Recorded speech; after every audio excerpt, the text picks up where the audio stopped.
I literally just picked up a random phone call by accident, but somehow the entire world suddenly shook. Global leaders frantically convened emergency overnight meetings. Special ops teams mid-drill instantly shifted into full somebody is gonna die combat readiness. Hell, an entire army of tanks even surrounded the city. The reason? Just because my phone call was a tiny bit different. Truth be told, I am the mastermind behind the top-secret space elevator project of the Veridian Republic. And then, my daughter called for help. Her little voice echoed through tears. "Daddy, save me. Someone is bullying me. I miss you so much." Hearing this, the phone slipped from my hand, shattering on the ground. In that split second, I froze. My breathing grew heavy and ragged. A flood of memories rushed back, sending my brain into an absolute tailspin. Could it be her? 6 years ago, in the city of Valoria, I once had a brief, fleeting romance with a girl named Elara Sterling. At first, we lived happily together, but then, when Western terrorist factions found out I was about to join the space elevator project, they sent agents to assassinate me. To protect Elara, I took a bullet and fell into the sea. When I woke up, 3 months had already passed. I never contacted her again.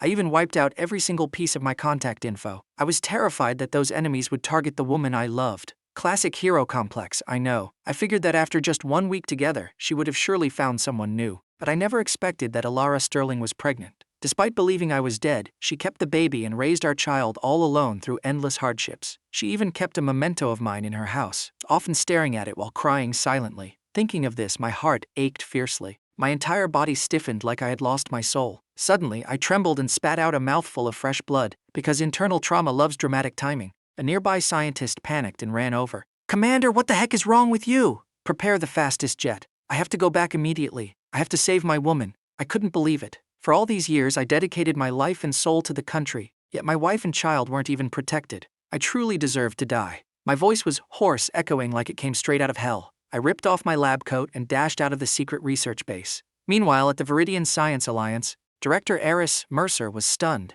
but quickly ordered communications to the higher-ups to report the situation. How the hell are those people doing their jobs? Commander Vance has family, and nobody reported this. In the underground research base, over 20 top-tier scientists erupted in absolute fury. Commander Vance sacrificed in silence in this wasteland for the Veridian Republic, and yet his wife and child have their lives threatened? Who has the sheer audacity to do this? A few minutes later at the military office in the restricted zone, an officer roared through the comms, "All units, assemble!" The entire 100-kilometer restricted zone was instantly locked down. Tens of thousands of soldiers stood up, roaring in unison. Commander Vance's wife and child are being threatened, even beaten. Can we tolerate this? No, absolutely not. The minister has given the order. We must act. Tens of thousands of soldiers screamed, ready to storm Valoria City. All aircraft currently on missions had their flights abruptly cancelled. A squadron of supersonic fighter jets was deployed to Uber me home at maximum speed, with 6 other fighter jets escorting from behind, along with dozens of armed helicopters to protect me and my family. At the exact same time, in a rundown house in the Rusty Nail district of Valoria City, Elara Sterling lay helplessly on the floor. Her beautiful face was bruised, the corners of her eyes drenched in tears. Around her, over a dozen fierce-looking men surrounded her. A scare-faced goon sneered obnoxiously,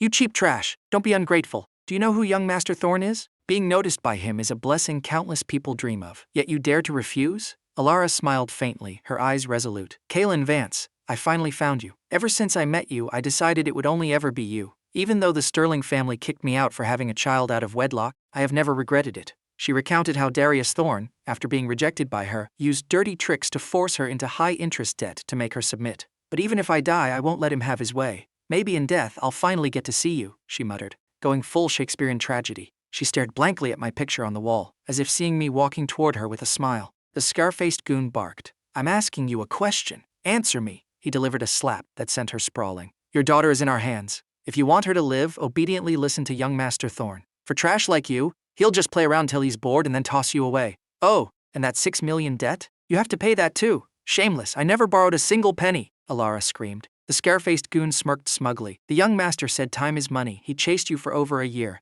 6 million is letting you off easy. The Sterling family is so rich. What is 6 million to them?" Right at this moment, from the corner of the room, a tightly tied-up little girl screamed, "Mommy, don't be afraid. I already called Daddy. Daddy will come save us right now." Elara was taken aback, her eyes lighting up briefly before dimming again. "Silly Pip, Kaelen Vance, your daddy died 6 years ago." Little Pip kept crying, "Mommy, you lied. Daddy isn't dead. Daddy is still alive." His voice was so gentle, he said he would be right here and told us not to be afraid. Hearing this, the scare-faced goon laughed maniacally. Even if the Emperor of Heaven himself came to Valoria, he wouldn't be able to do squat. "What the Thorne family says, goes." Saying that, He grabbed Elara and dragged her to the side. "No! Don't take my mommy away! Don't take my mommy!" Seeing her mother being dragged away, Pip wailed miserably from inside the room. "Mommy, don't be afraid. Daddy will come save us. Daddy will definitely come." Tears streamed down the little girl's face. Her eyes filled with a heartbreaking mix of hope and despair. Would Daddy really come? Meanwhile, at the Valoria Security Bureau, Chief Inspector Jarek was handling paperwork when the phone on his desk rang. Seeing the caller ID, he hastily stood up and respectfully said,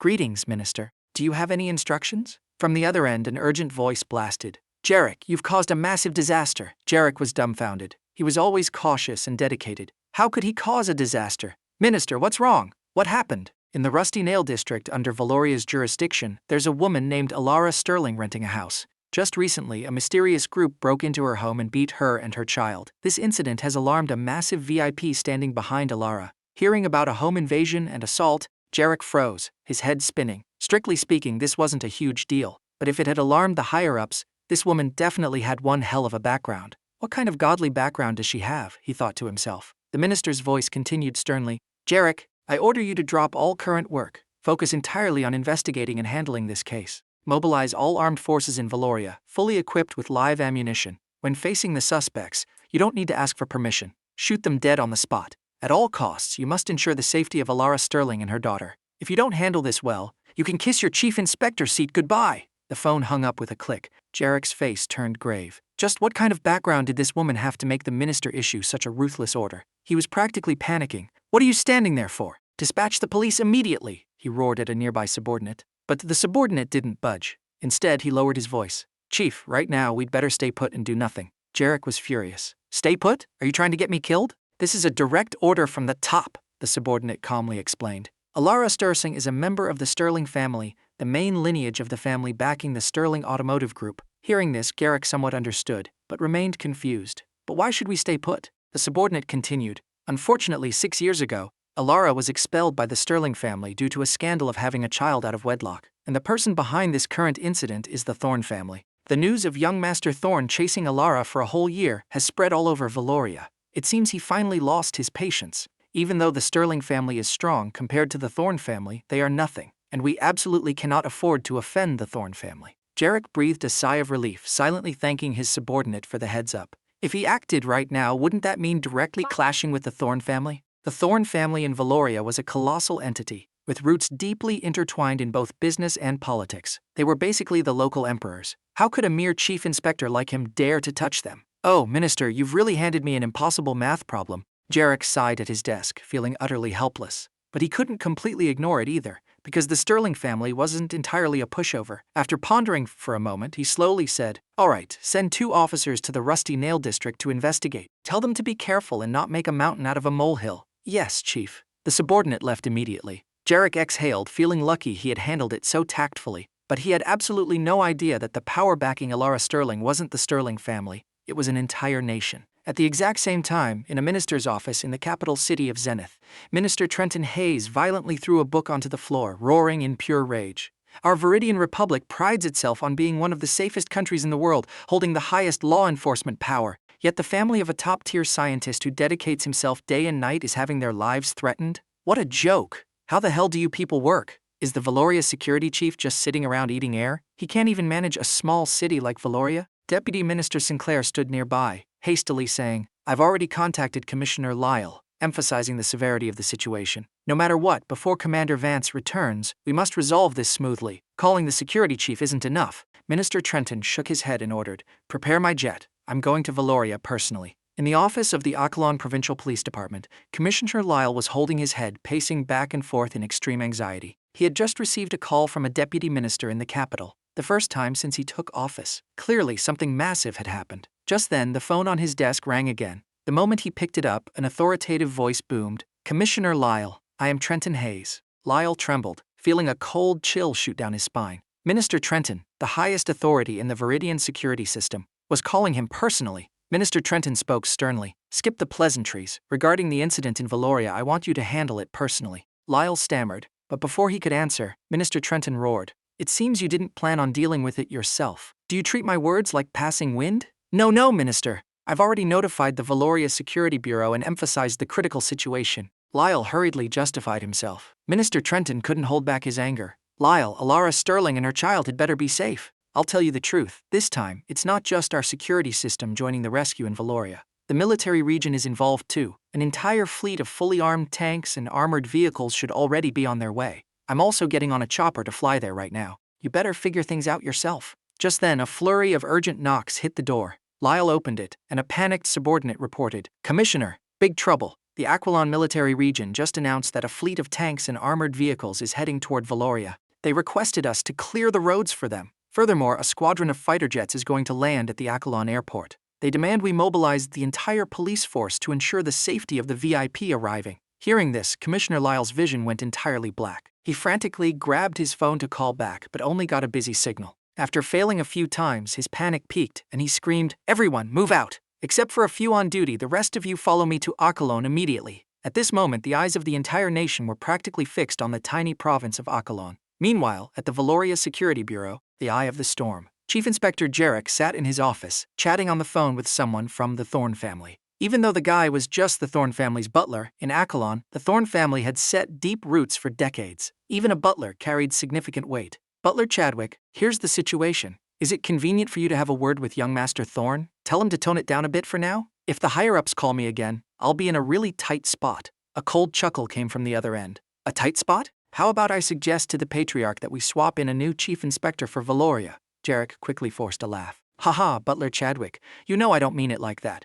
It's just that the higher-ups..." The other side cut him off. "Don't bring up the higher-ups with me. Here in Aquilon, the Thorne family has never feared anyone. Even the #1 figure in Aquilon has to bow when greeting our Patriarch." Perhaps feeling his tone was a bit harsh, the butler shifted gears. "Besides, with the young master's personality, if he has his eyes on her, he must have her." She dared to refuse. If word gets out, wouldn't the Thorne family become a laughingstock? "But I heard young Master Thorne almost killed someone, and the higher-ups said this incident alarmed the forces backing Elara Sterling." Jarek tested the waters. "So what if a few lives are lost? At most, we pay some compensation. 10 million, even 100 million. The Thorne family has plenty to spare. As for forces, did I hear that right? In Aquilon, someone dares to compare forces with the Thorne family. Unless she can drag out the absolute highest echelon of Aquilon, maybe then the Thorne family would give them some face. But is that even possible?" Jarek thought about it and found it reasonable. He replied, "You're right, but it's best not to have any casualties since the higher-ups are watching." The butler scoffed. "Consider her lucky to be noticed by the higher-ups. I'll tell young Master Thorne to spare her life. But that bastard child of Elara's has to disappear from Aquilon. The Thorne family can be merciful and spare her life, but her arms and legs must be broken before tossing her into an orphanage." Jarek smiled bitterly, not daring to say another word. He sighed, shaking his head in dismay. He knew all too well that with the Thorne family's tyrannical nature, this was already their biggest concession. Just pity that little girl. "I tried my best," he told himself, feeling there was nothing else he could do. At the exact same time, at the North Valoria airport, 6 supersonic fighter jets, 3 on each side, escorted the main jet in the center. The central fighter jet pierced through the clouds like a sharp blade, speeding toward the east runway of the Aquilon airport. Watching this scene, the head of the Aquilon airport felt his scalp go numb. Good lord, what is going on? Why did a whole squadron of fighter jets just show up out of nowhere? Without time to think, he grabbed his walkie-talkie and yelled, "Attention all personnel, clear runway 2 immediately," announced to the entire airport. "All departing and arriving flights must hold, everything stops, priority goes to the fighter jets." After shouting, he bolted out of the office and ran straight downstairs. As soon as he exited the terminal, he saw several military vehicles carrying hundreds of soldiers stop at the entrance. A leading officer barked at the soldiers behind him, "Everyone, follow me to welcome the commander." The airport manager, trembling, ran over and stuttered, "Captain Dallas, what's going on? Is there really a top commander coming to Aquilon? Why wasn't I informed so I could prepare?" Captain Dallas replied, "Old teens, you're right on time. Hurry up and prepare a fully fueled helicopter. The commander has an emergency." "Understood, I'll arrange it immediately. But Captain, give me a hint, which commander is this?" "Honestly, I don't even know." Captain Dallas lowered his voice. "But I know that this time, the entire Aquilon military region has been mobilized. All for this commander, it involves his family. Plus, the local police force couldn't be mobilized, so the military region commander ordered, 'If the police won't do it, our military will take action.'" The airport manager's eyes widened in shock. "What? Who in Valoria has the guts to offend this mysterious commander?" And to the point where the military region commander personally deployed the army because the local police couldn't be used? Is the sky falling over Valoria? Rumble! The roar of the fighter jet's engines shook the entire airport as they landed. The cabin door opened. I walked down briskly. "This is the commander? He's way younger than I thought," Captain Dallas thought to himself, but instantly shouted a salute. All soldiers simultaneously raised their hands in a crisp salute. I had no mood for pleasantries and roared, "Get the transport ready! I need to get to the Rusty Nail District immediately." My ice-cold glare made Captain Dallas shudder. He hurriedly led the way. "Commander, the helicopter is ready. We can take off at any moment. Please follow me." At the same time, the soldiers and pilots from the escorting jets had finished assembling. They loaded their weapons, formed a protective circle around me, and quickly followed Captain Dallas. The airport manager watched this scene in utter disbelief. Soldiers following the commander made sense. But why were the pilots tagging along? Didn't they need those fighter jets anymore? He yelled out, "Hey, are you guys just leaving these fighter jets here? Nobody is gonna fly them?" One soldier stopped, turned around, and explained, "The planes aren't important. Dumping them is fine. The main army hasn't arrived yet. We're just the vanguard squad protecting the commander. Supersonic jets are fast but can't carry many people. The rest of the Frostmark army will arrive later." Hearing this, the manager inhaled sharply. "There's a main army coming too?" He quietly followed along, watching me board the helicopter while guessing my identity. Pilots are national treasures, yet here they were, ready to abandon their billion-dollar jets just to act as my bodyguards. It was simply unbelievable. Suddenly, he remembered something and yelled into his walkie-talkie, "Lock down runway B2 immediately. These are classified fighter jets. No taking pictures. Set up a 24/7 guard detail. Nobody gets near them." When I boarded the helicopter, a pilot from the Frostmark Frontier stepped forward, forcefully yanked the cabin door, and coldly told the airport's pilot, "Get out! From now on, this helicopter belongs to the military." The airport pilot's jaw dropped. "But this is the nation's newest helicopter model. You guys might not be used to it." "Get out!" the Frostmark pilot growled. "The commander is in a hurry. We have no time to mess around." The airport pilot obediently left the cockpit. Captain Dallas brought a few soldiers familiar with the Kaelen terrain, then shouted to the rest, "Now move out to the Rusty Nail District. I will accompany the commander on the chopper!" Whoosh! The helicopter started, its engines roaring. It shot into the sky like an arrow, heading straight for the Rusty Nail District. Looking out the window, the scenery of Kaelen had barely changed. Rivers, mountains, and streets flashed past below. Tears spilled from my eyes uncontrollably. "Elara, wait for me. I'm coming." "Pip, Daddy is back. You must wait for me. Those bastards who dared to bully you, I will make them pay a heavy price." Back at the rundown house in the Rusty Nail District. Inside the room, the bald goons smiled grimly, advancing toward Pip, who was sitting helplessly on the floor. Just then, a voice called out from the door, "Brothers, what's going on here?" The man in black guarding the door frowned, stepping up to block the two police officers dispatched by Jarek. He said coldly, "It's young Master Thorne's business. You'd better mind your own." Police Captain Loxley scratched his head, forcing a laugh. Understood. Young Master Thorne's business is of course important. We just got a report and came to do some procedural checks, but just a heads up, try not to kill anyone. The higher-ups are keeping an eye on this case. If you go too far, it'll be hard for us to clean up." The man in black frowned, clearly displeased. They were just lackeys. If someone actually died and the higher-ups investigated, the Thorne family would definitely throw them under the bus to save face. "Let me think," the man in black muttered. Right at that moment, Pip heard the commotion outside. Taking advantage of the bald goon standing near the window to look, she pushed the door open and bolted outside. She screamed, "Mister, save me! Mr. Police Officer, please save Pip!" Seeing Pip run out, the man in black's face changed. Loxley quickly crouched down, pretending to care. "Little girl, don't rush. What happened? Why is Pip's face all red and swollen?" Little girl gripped my photo tightly and pointed her tiny finger at the two hulking men. "Mister, they took my mommy away and they want to kill me. Save me!" Loxley pretended to ponder. "Is that so? But do you have any proof?" "Without proof, I can't just say they are bad guys, and I can't help you." "All right, go back inside. I still have work to do." Seeing him about to leave, Pip burst into tears. "Don't go! Save me! They really are bad guys! Pip isn't lying! Save me! Save my mommy!" Her miserable cries echoed, but the bald goon had already grabbed Pip, tucking her under his arm and dragging her back inside. The 5-year-old girl's eyes were filled with absolute despair, an emotion that should never belong to a child. Since she was young, her mother taught her the world was a beautiful place and bad guys would be punished. But reality had just dealt her a cruel, merciless blow. The door slammed shut. The bald goon grabbed a rolling pin from the kitchen, thick as a child's wrist. "You got some nerve, you little brat! Trying to run away? But you're lucky. Someone ordered us to keep you alive. But your arms and legs? Say goodbye to them. When you're in the orphanage, don't you ever dare mention your mother's name again. Got it?" He raised the rolling pin high, swinging it a few times in the air. Pip clutched my photo tightly, backing away in panic,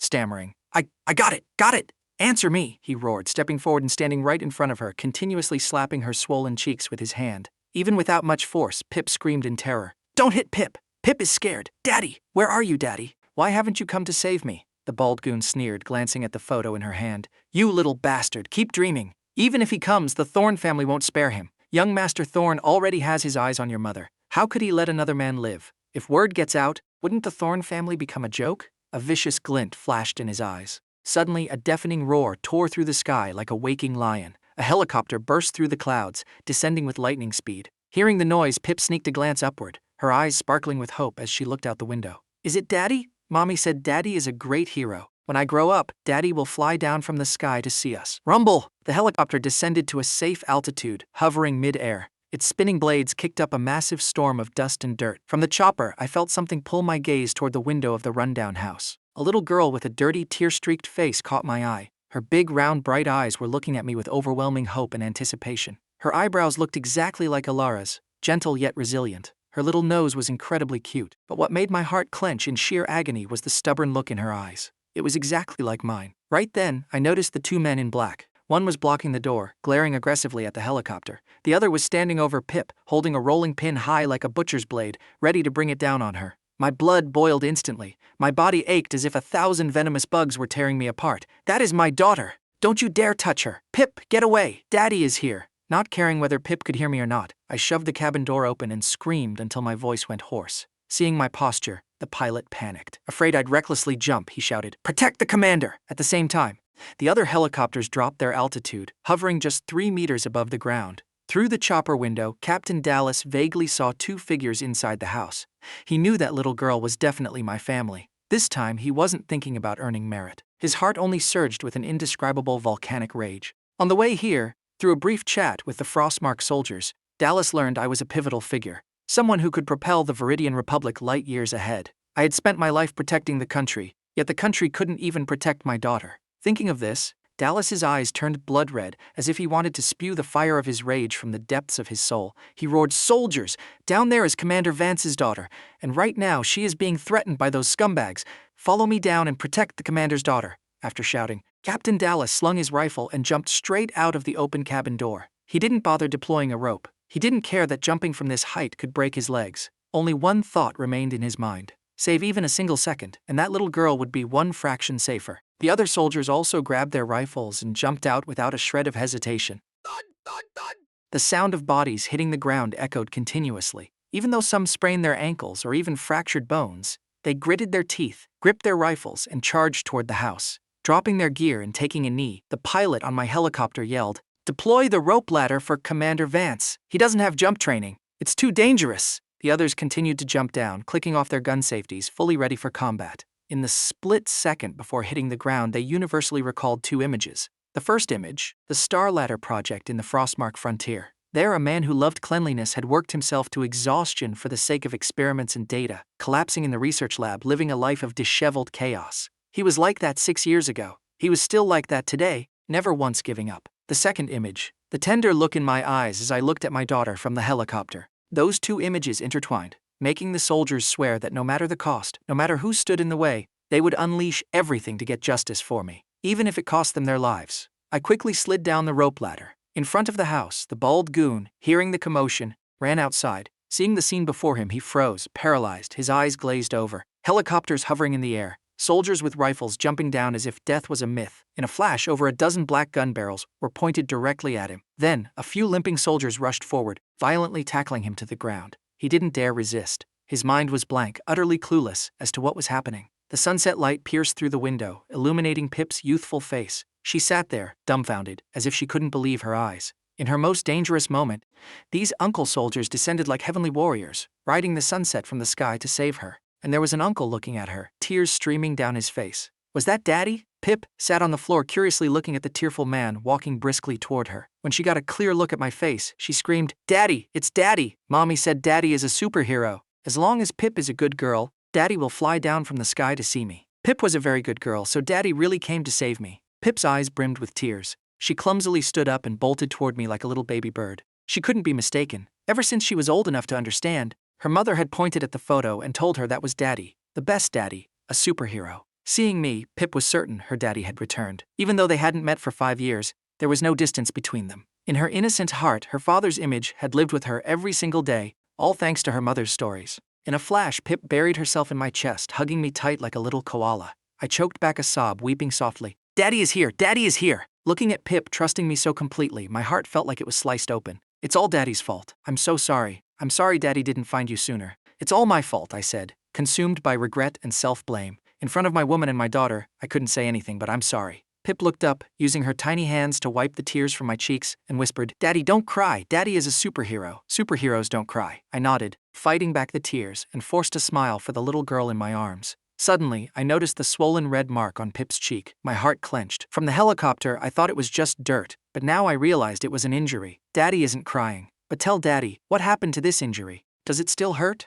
Pip looked up, reaching out her tiny hand to give me the crumpled photo she had been clutching. They wanted to steal Daddy's photo, but Pip wouldn't let them, so they slapped me. But Pip didn't give up. Because this is Daddy's only photo, Pip had to protect it. The photo was from when Elara and I went mountain climbing, taken at a tourist spot. It was the only keepsake I left her, and these bastards actually dared to try and steal it. They even slapped Pip. Her words echoed in my mind over and over. My eyes flared with absolute rage and a thirst for vengeance. They deserved to die. No matter who is backing them, I will flip this entire island upside down and rip them out by the roots. The sheer anger made my throat taste sweet with blood. I covered Pip's eyes and unexpectedly spat out another mouthful of blood. 6 years of relentless work, draining both body and mind, had left my physical state completely exhausted. In these short dozen minutes, my emotions had been on a violent roller coaster, causing blood flow to go haywire. I softened my voice. Pip, cover your ears and stand inside the house for a bit. Don't come out, okay? Okay, Daddy. Pip obediently covered her ears and stood completely still. I walked outside, my face as cold as ice, staring at the two tied-up men in black. Who are you people? I glanced at Captain Dallas. He hesitated and said, Commander, let us handle it. Don't dirty your hands.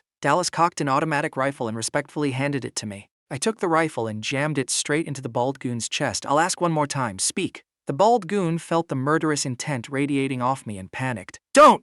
It wasn't us. We were just working for young Master Thorne. Your daughter is fine. How about you let us go? This is a society of law. Murder is a massive crime. The Thorne family in Kaelen isn't some ordinary bunch. Surely, Commander, you know that. My face remained emotionless. I asked, where is Elara Sterling? They took her away. Young Master Thorne fancies her. The barrel of my rifle slowly lifted, pointing dead center at the bald goon's forehead. He scrambled back in panic, sitting on the ground. Don't kill me. I belong to the Thorne family. I'm still useful. You're a man of status. If you kill me, you'll be implicated. Bang, bang, bang. I didn't want to hear another word. My eyes bloodshot. I pulled the trigger. The automatic rifle spat fire, turning the bald goon into human Swiss cheese. I turned to the remaining man in black. My hellish glare made him stammer in terror. Don't kill me. I'm young Master Thorne's man. I said absolutely nothing, loaded a fresh magazine and coldly pulled the trigger. Bang, bang, bang. The gunfire echoed as I roared. I will make everyone connected to this pay in blood. Once done, I walked back into the house and hugged Pip, who was obediently waiting. I covered her eyes, gently saying, it's done. You can open your eyes, but don't turn around. Captain Dallas and the soldiers quickly followed. As he walked, he anxiously texted a report to the higher-ups, not to snitch, but to have them prepare for the fallout. The pilot walking beside him suddenly said, Captain Dallas, earlier,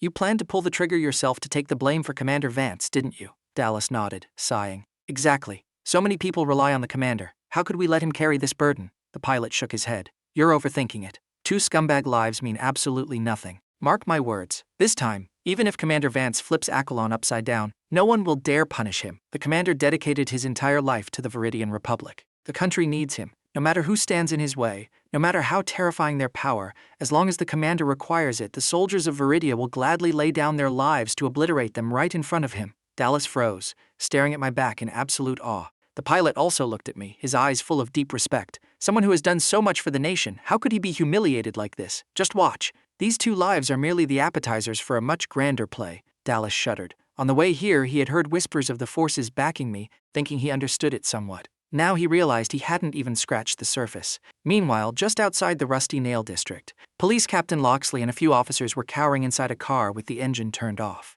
They trembled as they watched me lead a squad of soldiers out of the village. It wasn't until military vehicles arrived to pick everyone up that they finally dared to sit up straight. Just moments ago, they witnessed an unbelievable scene. A fleet of helicopters charged out of the horizon, hovering mid-air. Soldiers with rifles jumped down as if gravity was optional. And I, the mysterious man, personally wielded an automatic rifle and gunned down young Master Thorne's 2 lackeys on the spot. We're dead. We're totally dead. Loxley's face was chalk white with panic. Young Master Thorne kicked a steel plate this time. If this gets investigated, we're not escaping. If that little girl testifies that we were there, they'll track us down. When that happens, we're guaranteed dead meat. Yeah, Captain Loxley, think of something. We only came here following orders. You can't just abandon us. A police officer panicked, his voice shaking. Loxley, looking paler by the second, grew even more irritable. Bastards! When there are perks, I get nothing. Now that we need a scapegoat, you remember me? Stop arguing and think. I have a feeling the sky over Kaelen is about to collapse. Military choppers. Who the hell is that guy? Hearing this, Locksley didn't answer, just lowered his head in deep thought.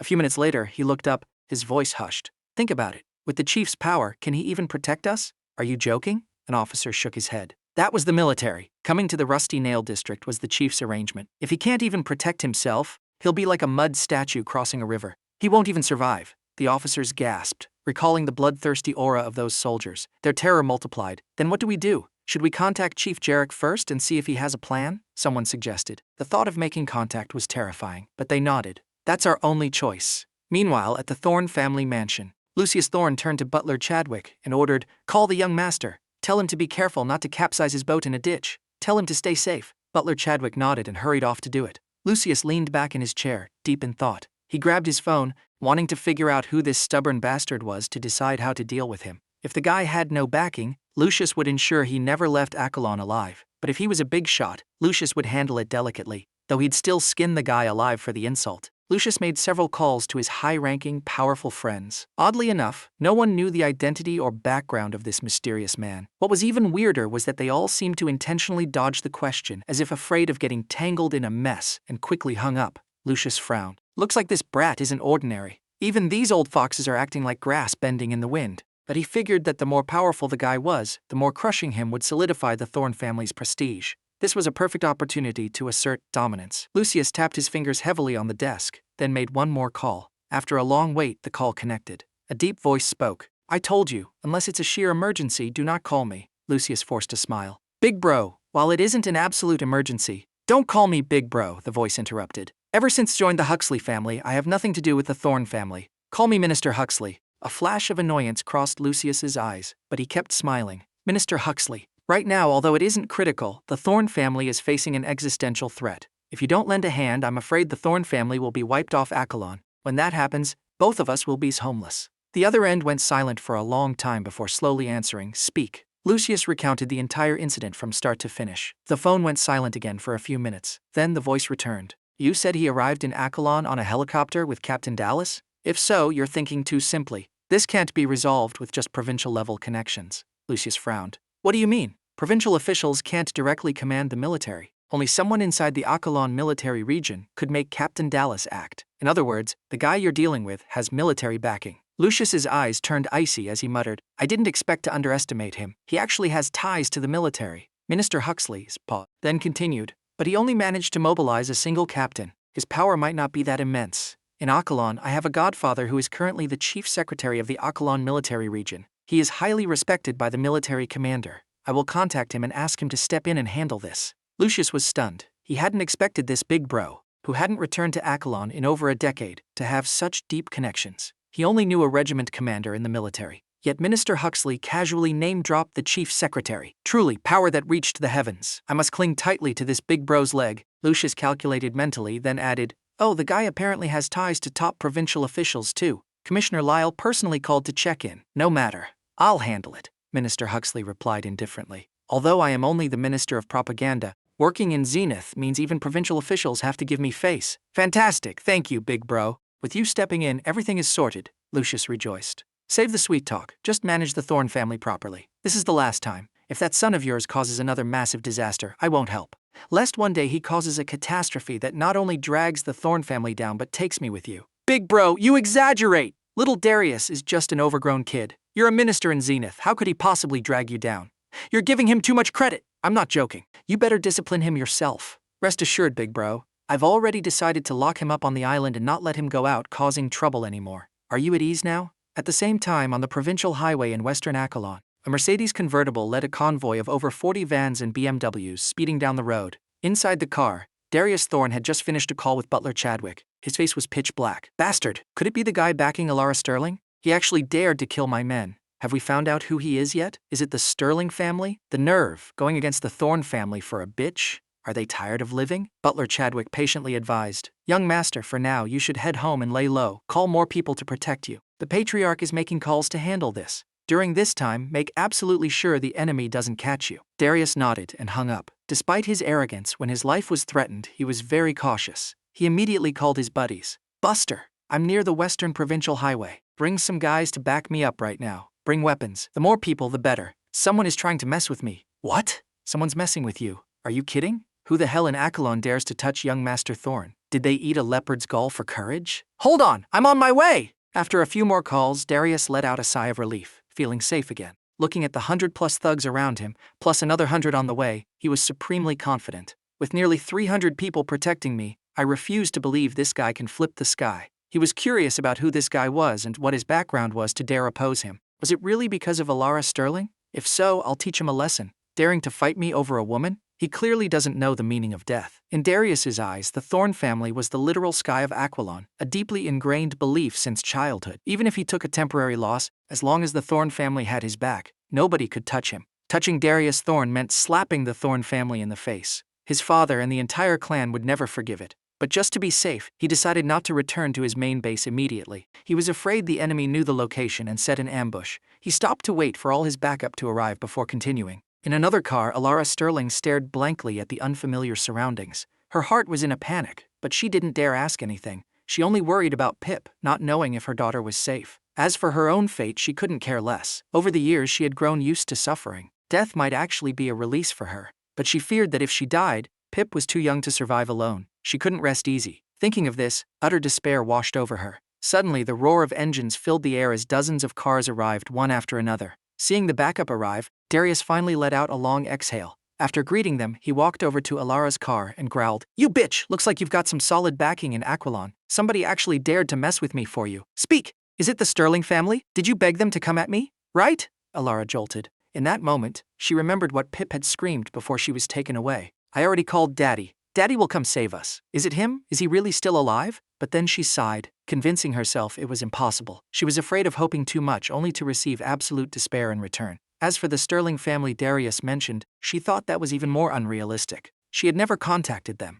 and even if she did, they wouldn't bother saving her. To the Sterling family, she only had value if she was useful. But now that she was captured by the young master of the Thorne family, the Sterling family would definitely run as far away as possible. Thinking of this, Elara fell into a daze, completely clueless as to what was happening. But the Sterling family only saw profit. There was no way they came to save her. Then who came to save me? Could it really be him? Is he alive? At the thought of this possibility, 2 streams of tears rolled down Elara's cheeks. Years ago, in her most desperate moment, she met me, the man who brought her the hope to live, giving her joy and a thirst for survival. But now, in her darkest hour, would I really appear? Darius saw Elara remaining silent and furiously yelled, "Bitch! I'm talking to you! Are you playing deaf? Rumble!" Suddenly, a deafening roar echoed from the sky, growing louder by the second. Darius frowned and looked up. 3 helicopters appeared on the horizon, speeding toward them. His nearly 300 goons also stopped talking, staring up in a daze. Inside the car, Elara heard the engines. She looked up at the sky 100 meters away. As if piercing through space itself, she saw me. A man on a helicopter, leaning out the cabin door, his face etched with anxiety and tension. "It's Kaelen Vance! It's the man I love! He's here! He's here to take me home!"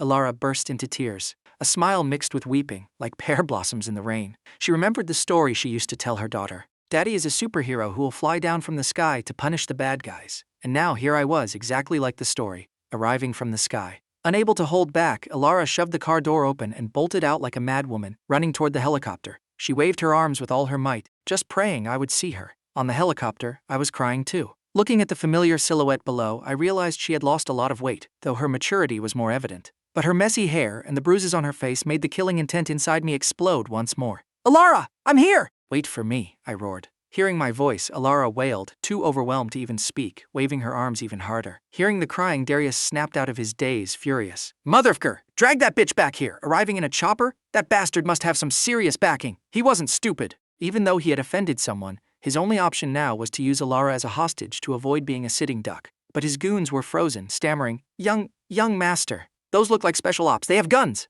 So what if they have guns? This is Kaelen. You think they dare to shoot me? I am the young master of the Thorne family. They wouldn't shoot unless they have a death wish." The goons thought it made sense. The Thorne family in Kaelen was no joke. Even if the other side had guns, would they really dare to gun down a massive crowd? Thinking this, a few thugs immediately lunged toward Elara. At the same time, from the 2 armed helicopters, the sound of rifles cocking echoed loudly. The special ops captain roared, "Descend rapidly! Protect Miss Sterling! Any scum that dares approach Miss Sterling, shoot to kill on the spot!" Bang! 2 thugs charging at Elara had their heads blown off by rifle fire, collapsing instantly. The helicopters descended rapidly. The gunfire was relentless. In the blink of an eye, nearly 20 thugs surrounding Elara dropped dead. But Elara couldn't care less about the carnage. She looked up, ignoring everything. her eyes fixed only on my silhouette, the man she had been separated from for 6 years. I was burning with impatience on the chopper. When the aircraft was still 10 meters above the ground, I couldn't wait anymore and slid rapidly down the rope ladder. Stepping in a pool of crimson blood, I dashed toward Elara. A few dying thugs tried to reach out and grab me, but before they could even touch me, the frostmark soldiers behind me executed them with a bullet.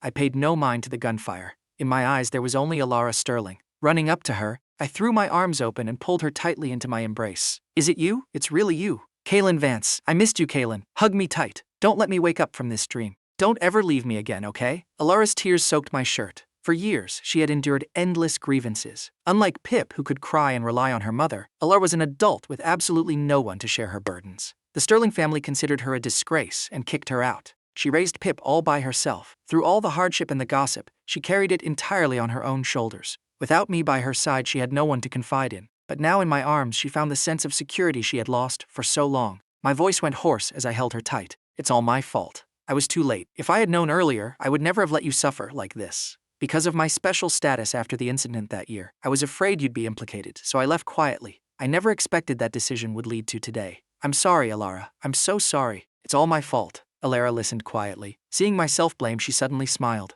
She lifted her head from my chest, reached up to hold my face, and kissed me fiercely. All around us were blood and corpses. Above us, helicopters hovered. In the distance, the relentless sound of gunfire. But nothing could stop us. We simply lost ourselves in a deep, passionate kiss. After the kiss, Elara glanced at the soldiers forming a human wall to protect us, then asked the question she had kept in her heart for so long. "After all these years, shouldn't you tell me who you really are? Don't dodge the question. Tell me, who are you? If you disappear again, no matter where you are, I will take Pip and find you." Right then, the special ops captain walked over and reported, "Commander, some of the thugs are escaping in cars, awaiting your orders." I looked through the human wall and saw the terrified thugs fleeing for their lives. Then I looked back at Elara's bruised face. My eyes flashed with deadly intent. "Darius Thorne absolutely cannot escape. And he cannot die. I want him alive." The murderous tone in my voice made everyone shiver. "Run! Run! Oh my god, they're actually shooting! They're killing people! Holy crap! Those are real rifles, right? They have actual assault rifles. Who the hell did the young master piss off?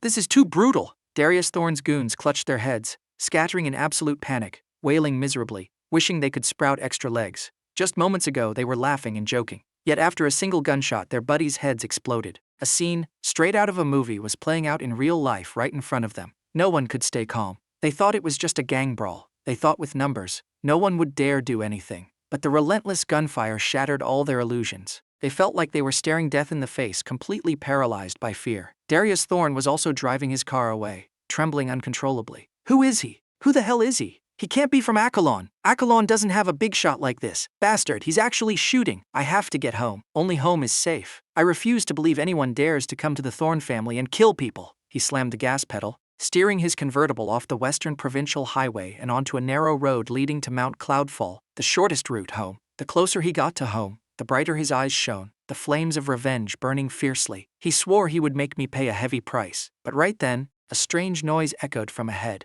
Buster, who was driving another car, asked, "Young master, what is that noise?" Before he could think, the familiar roar of helicopters echoed from the sky behind them. Panicking, Darius just slammed the gas, speeding forward. But the moment he rounded a curve, something he had only ever seen in movies appeared right before his eyes. He stared in absolute horror. Tanks. Holy Mother of God. Right in front of him was an entire row of camo-painted tanks, their long cannons lined up, completely blocking the road. Buster was dumbfounded. Where did tanks come from? Real or fake? Why are they parked here? Did we make a wrong turn? Coming around the curve and seeing these metal behemoths, Buster slammed the brakes, terrified of crashing into them. The tanks blocked the road completely. There was no way through. Darius Thorne's face turned ash white. Even with courage the size of the sky, he didn't dare act tough in front of these war machines. Seeing the tanks remain perfectly still, he slowly reversed, trying to find another route. Buster, pale as a ghost, stammered, Young master, these tanks, they couldn't be here for you too, right? These are tanks, we aren't fighting a war. Who the hell could mobilize an entire fleet of tanks like this?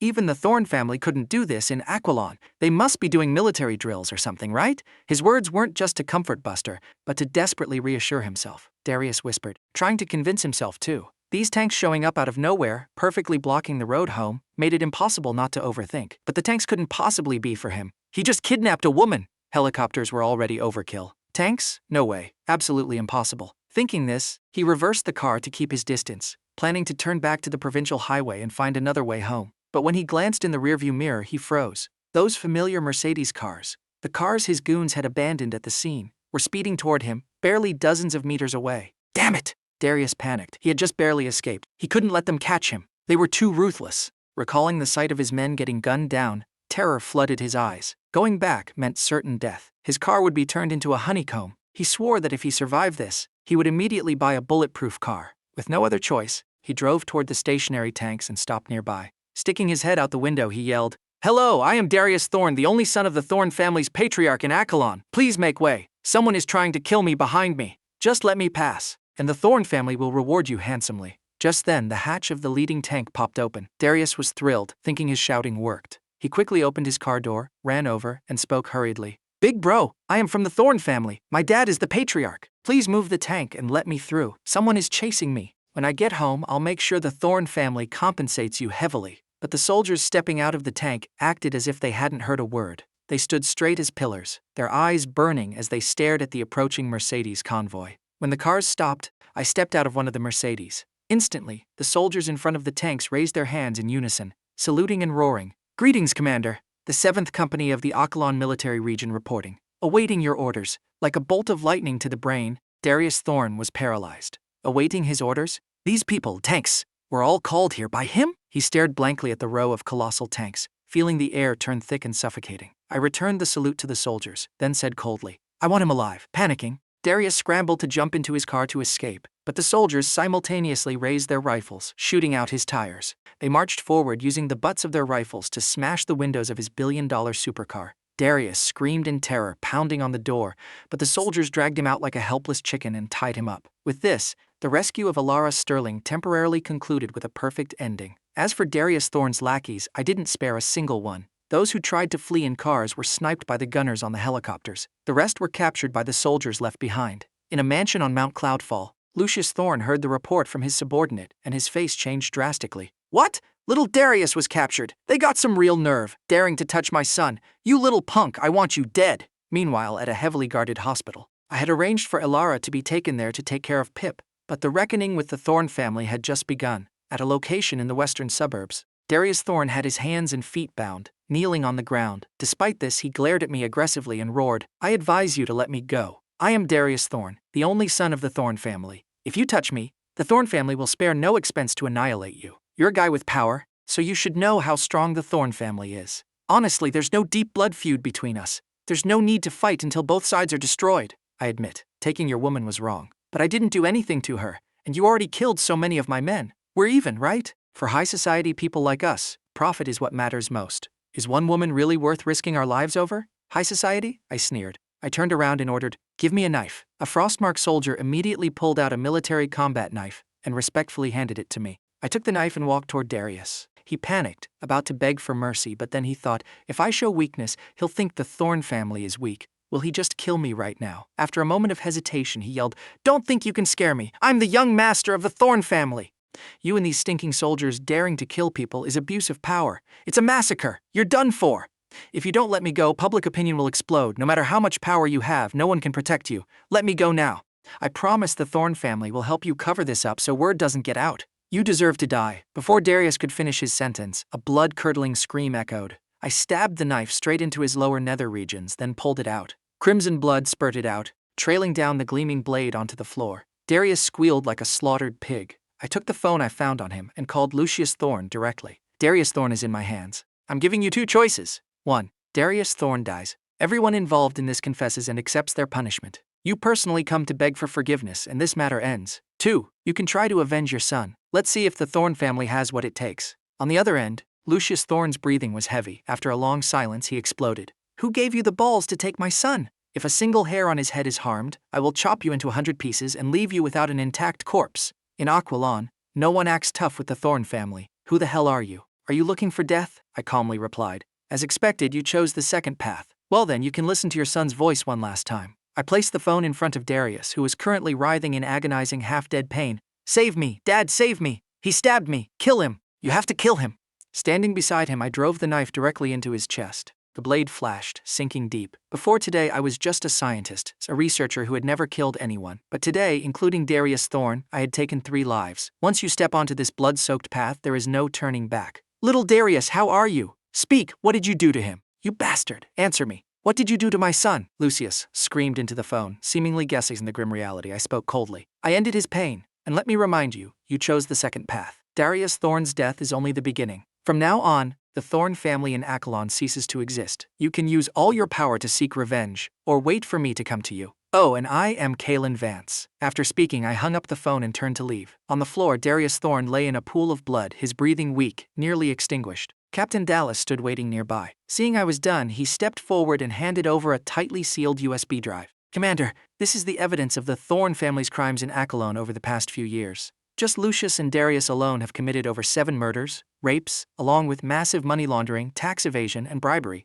Why didn't you give this to me earlier? I frowned, taking the USB. Captain Dallas smiled bitterly. Commander, the Thorne family's power runs deep, not just in Kaelen, but at the provincial level. Rumor has it they even have backing from higher up. Before I was absolutely sure we could overthrow them, I didn't dare bring this out. You only get one chance. If word got out that I was gathering evidence, it would have been nearly impossible and might have even cost many lives. I nodded, not pursuing the matter further. Good, issue an announcement across all of Kaelen. No, the entire Kaelen province. From this moment on, anyone with evidence of the Thorne family's crimes should send it to my email. I, Kaelen Vance, promise to uproot the Thorne family within 3 days. The news spread like wildfire, throwing the entirety of Kaelen into chaos. Inside a highly secretive, top-tier conference room, many powerful figures of Kaelen were gathered, hosted by Old Man Tobias, the head of the Tobias family. Looking at everyone, Old Man Tobias spoke in a deep voice. Everyone, you're all sitting here, so you must know what happened. Kaelen hasn't had a major upheaval like this in a long time. None of us can stay out of it. We all know how strong the Thorne family is. But this mysterious Kaelen Vance who just showed up is no lightweight either. Who do we choose? We are all grasshoppers tied to the same rope. Whoever we choose, we must stay united. This is a life or death gamble. One wrong choice, and we're dead. I advise anyone thinking of playing both sides like grass in the wind to drop the idea immediately. The room instantly erupted in noise as people debated furiously. They understood the situation clearly. I and the Thorne family had reached a point where only one could survive. I was determined to annihilate the Thorne family, and anyone connected to them would be purged. If they didn't side with me when the Thorne family collapsed, they would go down as collateral damage. If they chose the wrong side and got purged, their lifelong efforts would vanish into smoke. But if they chose me, Kaelen Vance, and the Thorne family fought a desperate scorched earth battle, would the Thorne family spare these defectors? Historically, it wasn't like no one had challenged the Thorne family, but their ends were always tragic. The Thorne family's prestige was built step by step, battle by battle. Erasing the fear they instilled in these elites was no easy task. The core issue was that they didn't know exactly how powerful I was, but they knew the Thorne family's power all too well. Over the years, the Thorne family had grown into the absolute local emperors of Kaelen. Various industries were swallowed up by the Thorne family step by step, yet no one dared to speak out, because the Thorne family was too strong. With a wave of their hand, they could crush anyone. Of the elites sitting here who didn't want to overthrow the Thorne family, they dreamt of it, but they were terrified. If they got on my boat and I failed, with the Thorne family's style, would they be forgiven? Without a doubt, the Thorne family would destroy their families and ruin their lives. The Thorne family had done it plenty of times. They were practically experts at it. With their power, they didn't even need to hire assassins to destroy someone. Just flexing a few connections was enough to make rivals collapse. In the meeting room, everyone was stuck in a dilemma, not knowing which side to choose. This was a gamble involving their lives and the second halves of their lives. The room buzzed with heated debate. Their presence here today partly showed their attitude toward the Thorne family. For years, the Thorne family acted ruthlessly, offending almost everyone. The elites had zero sympathy for them.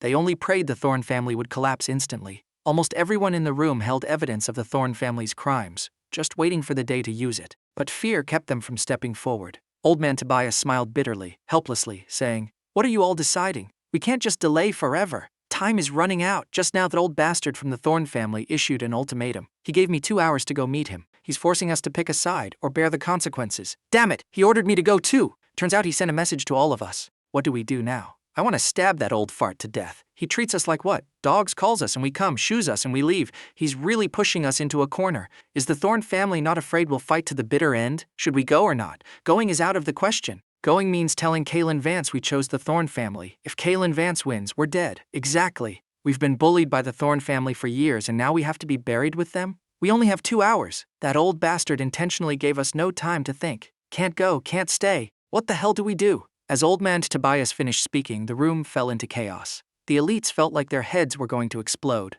On one hand, they wanted to destroy the Thorne family. On the other, they didn't dare make the bet. They were stuck in the crossfire. Just then, a beautiful businesswoman looked up and asked, "Does anyone actually know who Kaelen Vance is? We all know how strong the Thorne family is. For this kid to act so tough, he must have a massive background." "Exactly," a burly middle-aged man sneered. "Even if Kaelen Vance has power, how can he surpass the Thorne family? He's just a young punk acting impulsively, not knowing the height of the sky or the depth of the earth," he continued. "According to our intel, the backing behind Kaelen Vance isn't that massive, mainly just Captain Dallas. At most, he has provincial ties. But what about the Thorne family? They have people all the way in Zenith. Can you even compare?" These words made everyone pale. The Thorne family's connections in Zenith were exactly what they feared the most. Someone immediately chimed in, "But what if Kaelen Vance also has connections in Zenith? We know nothing about him." "Right. Kaelen Vance might have only revealed a fraction of his power. Let's not jump to conclusions." Seeing the crowd leaning toward me, the middle-aged man slammed the table. "Even if Kaelen Vance has ties in Zenith, is he stronger than the Thorne family? And even if he does, have you considered the outcome?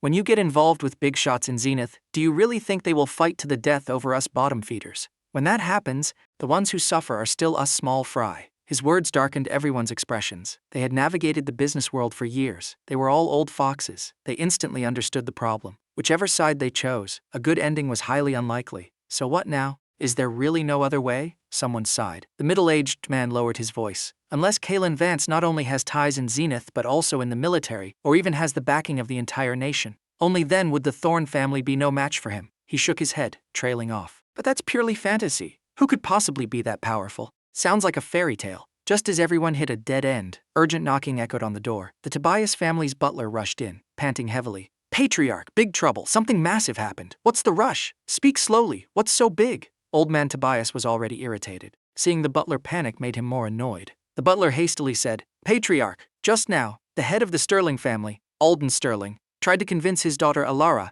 to demand that Kaelen Vance personally go to the Thorne family to apologize." "Apologize to the Thorne family?" Everyone in the room froze. Alden Sterling was still the head of the Sterling family, a figure with some face in Kaelen. Yet he was acting this cowardly? They all knew the story of Alden's daughter. Elara was nearly killed by the Thorne family's young master, and his granddaughter was beaten half to death. The blood feud was that deep. Yet Alden actually dared to ask his daughter to bring the man who saved her to apologize to the Thorne family. If Elara really went, would the Thorne family spare her? Alden clearly knew the consequences, yet he still did it. Just because he feared the Thorne family's authority, he was willing to push his own flesh and blood into a fiery pit. What kind of man is that? Cowardly trash. Is he even human? I thought Alden Sterling was a big deal. Turns out he's spineless, throwing his own daughter under the bus. If anyone dared touch my daughter, I'd risk my life to make them pay, even if it's the Thorne family. Alden Sterling is truly useless, pushing his child into a fire pit. The Thorne family's son is dead. Does he really think sacrificing his daughter will fix things? That the Thorne family will forgive the Sterlings?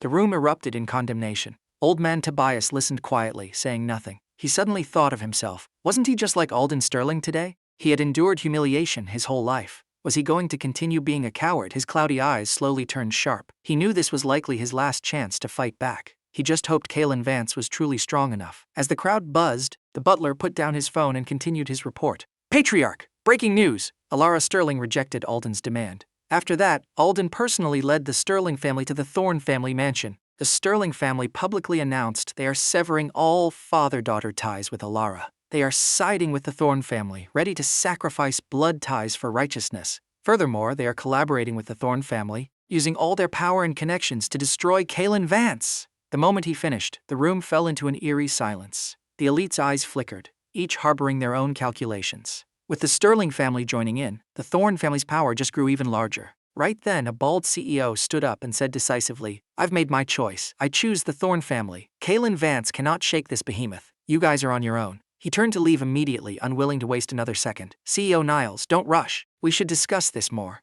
Old man Tobias was cut off before he could finish. The bald CEO sneered. "Old man Tobias, what's there to discuss? I've made up my mind. Do you guys think Alden Sterling is an idiot? If he dares to publicly side with the Thorne family, he definitely investigated Kaelen Vance's background thoroughly. The Thorne family calling us there is clearly giving us a chance. I have to take it. The Thorne family is still a massive juggernaut. Kaelen Vance can't shake them, and we absolutely cannot afford to offend them." Beep beep. Suddenly, CEO Niles's phone rang. Simultaneously, the phones of every elite in the room buzzed. CEO Niles frowned and checked his phone. Reading the text, he tensed up, his face turning pale. The message read, "Darius Thorne's body was found outside the city. Security cameras recorded Kaelen Vance shooting Darius Thorne's men dead. Solid evidence. Chief Garrick ordered a citywide lockdown controlling all exits and mobilizing the entire Kaelen police force. to hunt down the suspect Kaelen Vance. Anyone associated with Kaelen Vance can be arrested immediately without prior report. Everyone read the message, their minds going numb. See? The Thorne family is fighting back, CEO Niles yelled. What are you hesitating for?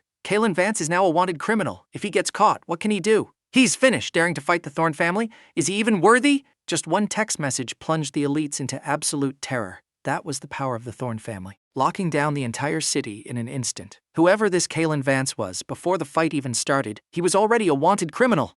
With a citywide lockdown, where could he run? Getting caught meant certain death. Even if the Emperor of Heaven came down, he couldn't save him. The meeting room erupted.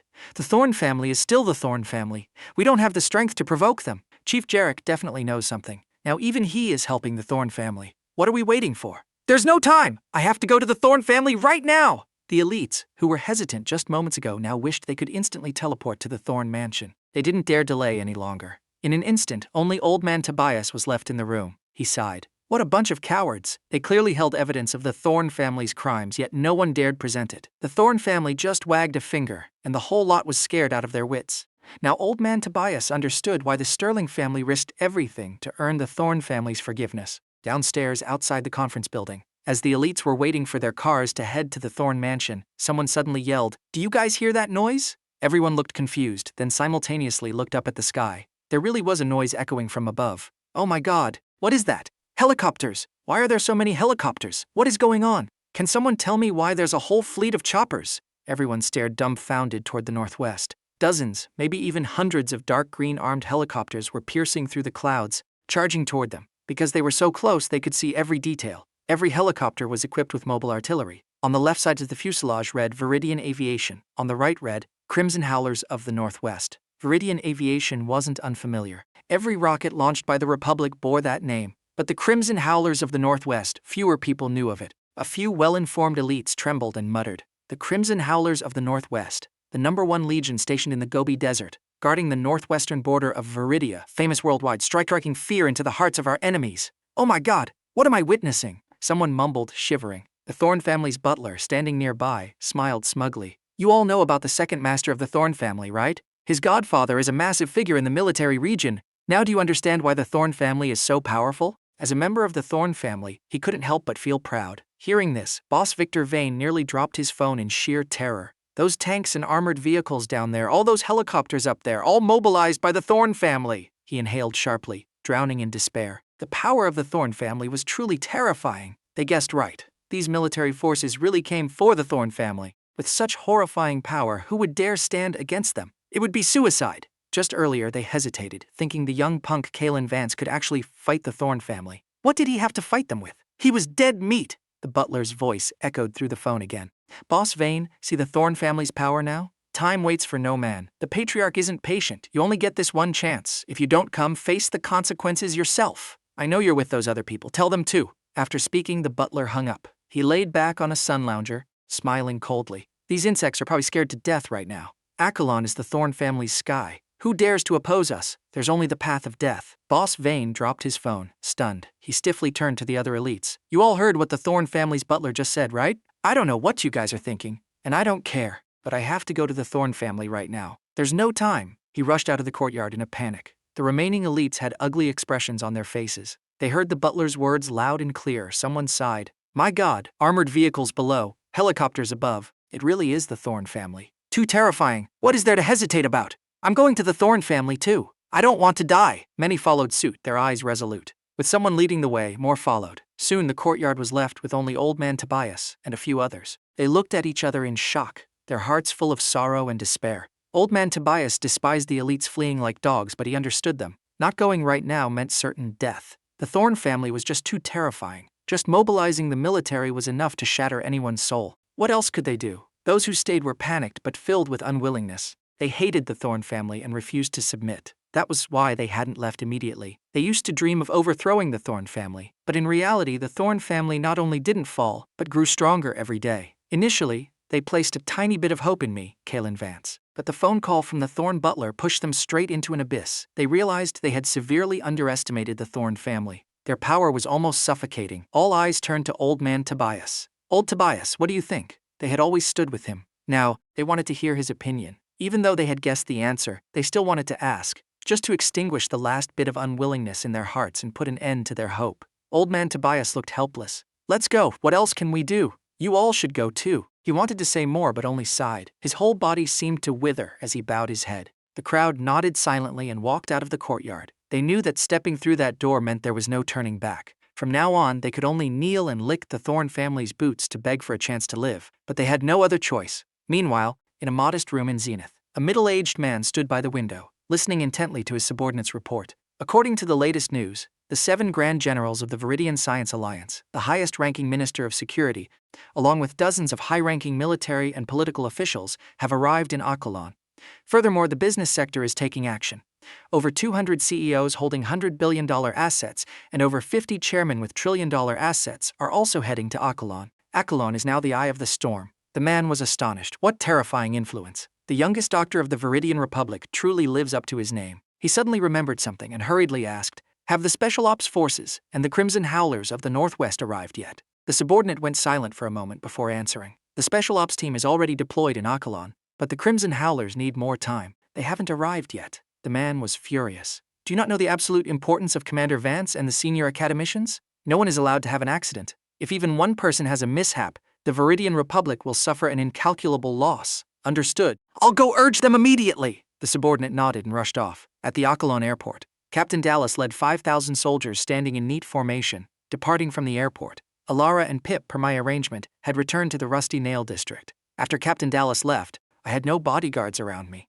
Minister Trenton stepped up, standing behind me, taking on the role of protecting the youngest doctor in Veridian history. Guided by airport staff, I and the senior academicians of the Science Alliance boarded specialized vehicles and left the airport. As we departed, the airport staff finally breathed a sigh of relief. Some collapsed to their knees, drenched in sweat. When on a normal day would they ever see a scene like this? Every single person who arrived was a legendary VIP, names that could make anyone's soul tremble. Today, they all appeared at the Kaelen airport at the same time. The sky over Kaelen was truly about to change, and that was exactly what I wanted. Kaelen would be flipped upside down, thoroughly purged from top to bottom. I immediately ordered the airport staff to resume all flights. The airport returned to normal operations. Time was extremely precious. Minister Trenton, upon leaving the airport, frowned, feeling a sense of unease. Just then, a group of police officers approached us. They glanced over him, then locked their eyes entirely on me, the youngest one in the group. They whispered, their eyes lighting up. "Suspect Kaelen Vance! It's really this punk! Catch him! Don't let him run! Finally came out, let's go!" The officers excitedly charged toward me. They knew Chief Jarek had put a massive bounty on whoever caught me. Minister Trenton's face turned pitch black. Others might not understand, but he knew full well this was an arrest warrant from that bastard Jarek. He wished he could skin Jarek alive right then and there. He wished he could skin Jarek alive right then and there. Seeing the police charge, I was a bit stunned, then stepped sideways, shielding the senior academicians like Director Mercer. Minister Trenton roared, "Stop right there!" He reached out, grabbed an officer's collar, and violently yanked him back. "Who gave you the balls to obstruct us? Stop right there!" He stood in front of me, radiating absolute killing intent. I want to see who dares to make a move today. But in the very next second he grunted loudly. A heavy slap landed squarely on his face, making him stumble. A bright red handprint appeared clearly on his cheek. The entire area instantly went dead silent. I was stunned. The 8 senior academicians were stunned. Everyone watching was stunned. The academicians, including Director Mercer, felt like they were dreaming. Is this real? Did this just happen right in front of our eyes? What the hell? Minister Trenton was slapped? The highest-ranking Minister of Security in the Veridian Republic, one of the men at the very top of the power pyramid, got slapped right outside the Kaelen airport. Even Minister Trenton himself was dumbfounded. After a moment of shock, he touched his swollen cheek, still unable to believe it. But the stinging pain reminded him this was reality. Rage erupted. He glared at the police officer in front of him, roaring, "You have the guts of a titan. Do you know who you just hit?" The officer, looking thoroughly annoyed, sneered. "Do I care who you are? Daring to obstruct police on duty? You look pretty arrogant, huh? Cuff this guy first." As soon as he spoke, 3 officers rushed forward, pinned Minister Trenton to the ground,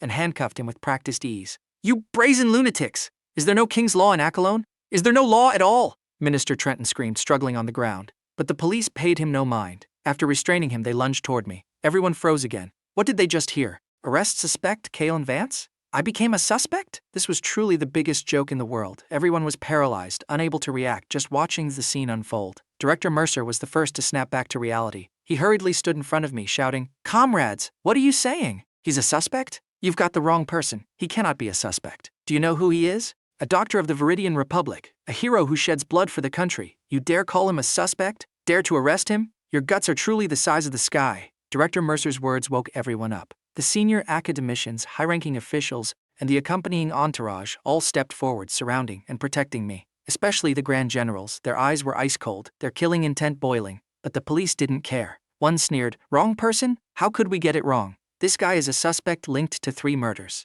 We have to bring him to justice immediately. You guys don't look like ordinary citizens. Why are you trying to obstruct police duty? You all want to go to the station. What's the problem? You can't just arrest people arbitrarily," Director Mercer yelled furiously. "Arbitrarily, my ass.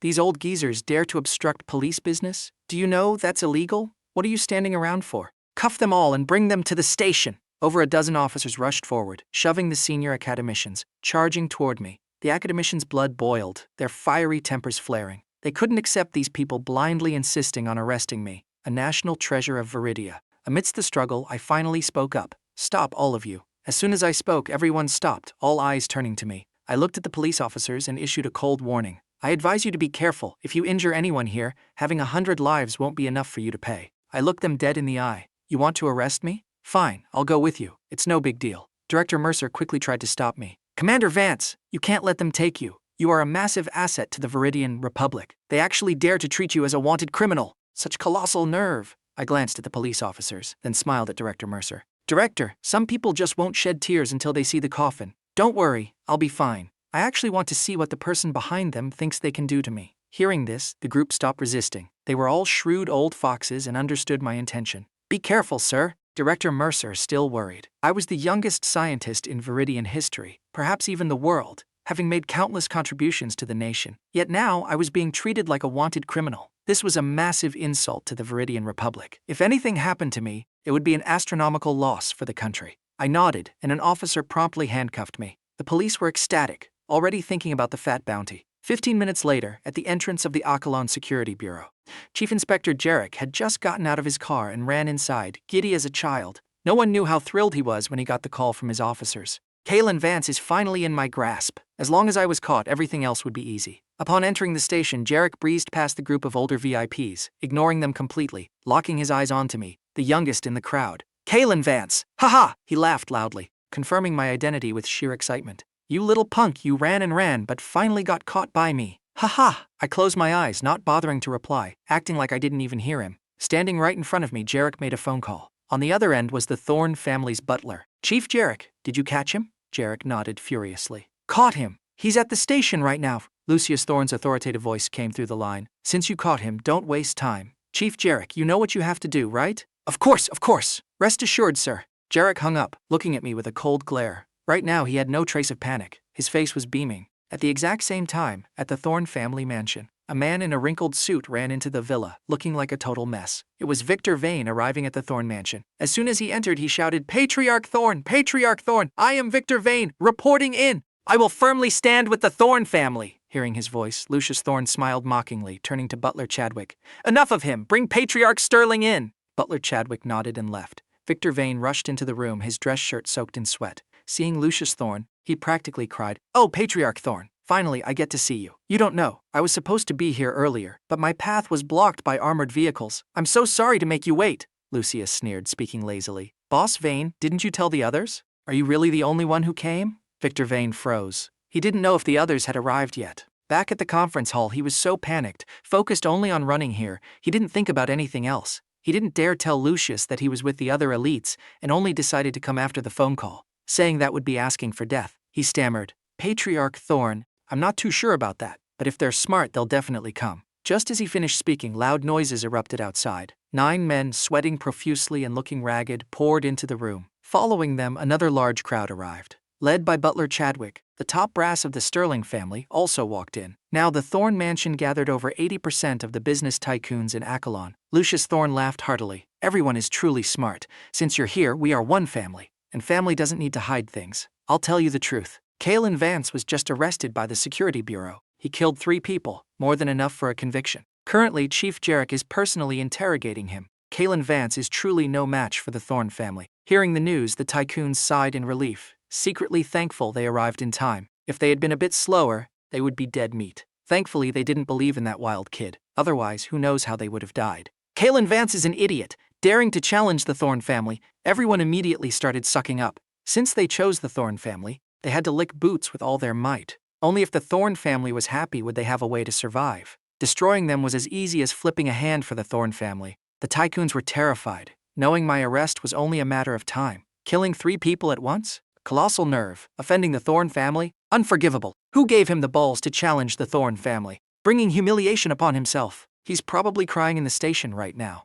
Patriarch Thorne's methods are truly extraordinary. In the future, we must learn a lot from you. The tycoons' bootlicking skills were masterful. They completely abandoned whatever dignity they had as elites. In front of Lucius Thorne, what right did they have to dignity? If he told them to die, they had to die. If he let them live, they lived. They had to lick him well to make their future days easier. Despite looking pathetic, they did it to survive. Lucius leaned back in his chair, watching this scene with a satisfied smile. The feeling of being an emperor holding the power of life and death made him ecstatic. But he knew it wasn't time to enjoy it just yet. He stood up, looked at the crowd, and said, "Since you are here, let's get down to business. I'm giving you half an hour. Each of you will write a real-name denunciation letter against him. Think carefully about the crimes. Whoever writes the best one gets a reward." These words made everyone stiffen. Lucius wanted to tie them tightly to his war chariot. He was testing their loyalty while piling more crimes onto me. Truly a masterstroke. Even if they didn't want to, they didn't dare resist. After all, I was already caught. They had nothing to worry about. In the Thorne mansion, it was clear that Kaelen Vance was about to be convicted. Could he even escape? One tycoon raised his hand enthusiastically. "I must write this denunciation letter. My nephew's 3rd granduncle in the Rusty Nail District was beaten to death by Kaelen Vance. I have to sue him." The other tycoons looked confused. "CEO Niles, why don't I remember you having this relative?" "What? I have a lot of relatives. Do you know all of them?" CEO Niles clutched his chest, pretending to be heartbroken. "In short, among the dead is my nephew's 3rd granduncle. Kaelen Vance is an absolute animal." Another tycoon got angry. "If you say that, then the other dead guy is my 80-year-old grandma's youngest uncle." "Wait, no, it's my son." The tycoons started arguing loudly, fighting for credit by pinning fake crimes on me. Alden Sterling, the head of the Sterling family who had been quiet, suddenly had his eyes light up. He said to Butler Chadwick, "Speaking of crimes, our family has a perfectly reasonable one." Uncle Silas Sterling snorted coldly, his heart full of disgust. Even as a member of the Sterling family, he felt his older brother was way too ruthless. He could guess what Alden was about to do. Butler Chadwick said coldly, "Patriarch Sterling, if you have an idea, speak." Alden looked smug. "Butler Chadwick, 6 years ago my daughter, Elara Sterling, went missing for over half a month. When she returned, she was pregnant. At that time, she was with Kaelen Vance. She was raped by Kaelen Vance. I will sue him for rape. The evidence is clear as day. He won't be able to deny it." Having said that, Alden's face was beaming, immensely proud of his own idea. Uncle Silas's face turned so dark he was trembling. He couldn't believe his own brother was willing to sacrifice his biological daughter like this. Did he not have a single shred of familial love? But Butler Chadwick sneered, praising him. "Good idea, absolutely brilliant. Patriarch Sterling, you are truly a man meant for big things." Uncle Silas looked at his brother, feeling completely alienated. Looking at the tycoons around him, he felt dizzy. He just wanted to leave this disgusting place immediately. Inside the Kaelen Security Bureau. "Kaelen Vance, have we reached this point and you still think you can escape? Don't be ungrateful. I want to see how long you can stay stubborn, you little brat. Don't be ignorant of the height of the sky and the depth of the earth." Jarek's face was so dark it looked like water could drip from it. A subordinate stepped up anxiously. "Chief, this guy's mouth is too tight. If he won't confess, what do we do?" Jarek sneered. "His skin looks soft enough. If he doesn't talk, I have ways. Bring the chili water over. Give him half an hour. You must make him confess. Be careful not to leave any marks." The subordinate nodded and hurried off to prepare. At a high-level office in Zenith. "Are you telling me the truth? Everyone got arrested." The middle-aged man behind the desk glared, his eyes bulging, radiating sheer murderous intent. His subordinate was panicked. According to the latest intel, Minister Trenton of High Security, Commander Vance, and the senior academicians were all arrested by the Kaelen Security Bureau. The office plunged into dead silence. The man abruptly stood up, breathing heavily, his pupils contracting. Suddenly, his face went dark and he collapsed backward. The subordinate was terrified and ran over to catch him. But the man shoved him away, roaring, "Did I mishear? A measly security bureau dares to arrest a national scholar? Dare to arrest a grand general? Their guts are the size of the sky. Who gave them the nerve? Where are the armed police stationed in Kaelen? Where are the special ops? Where is the Kaelen Provincial Police Department?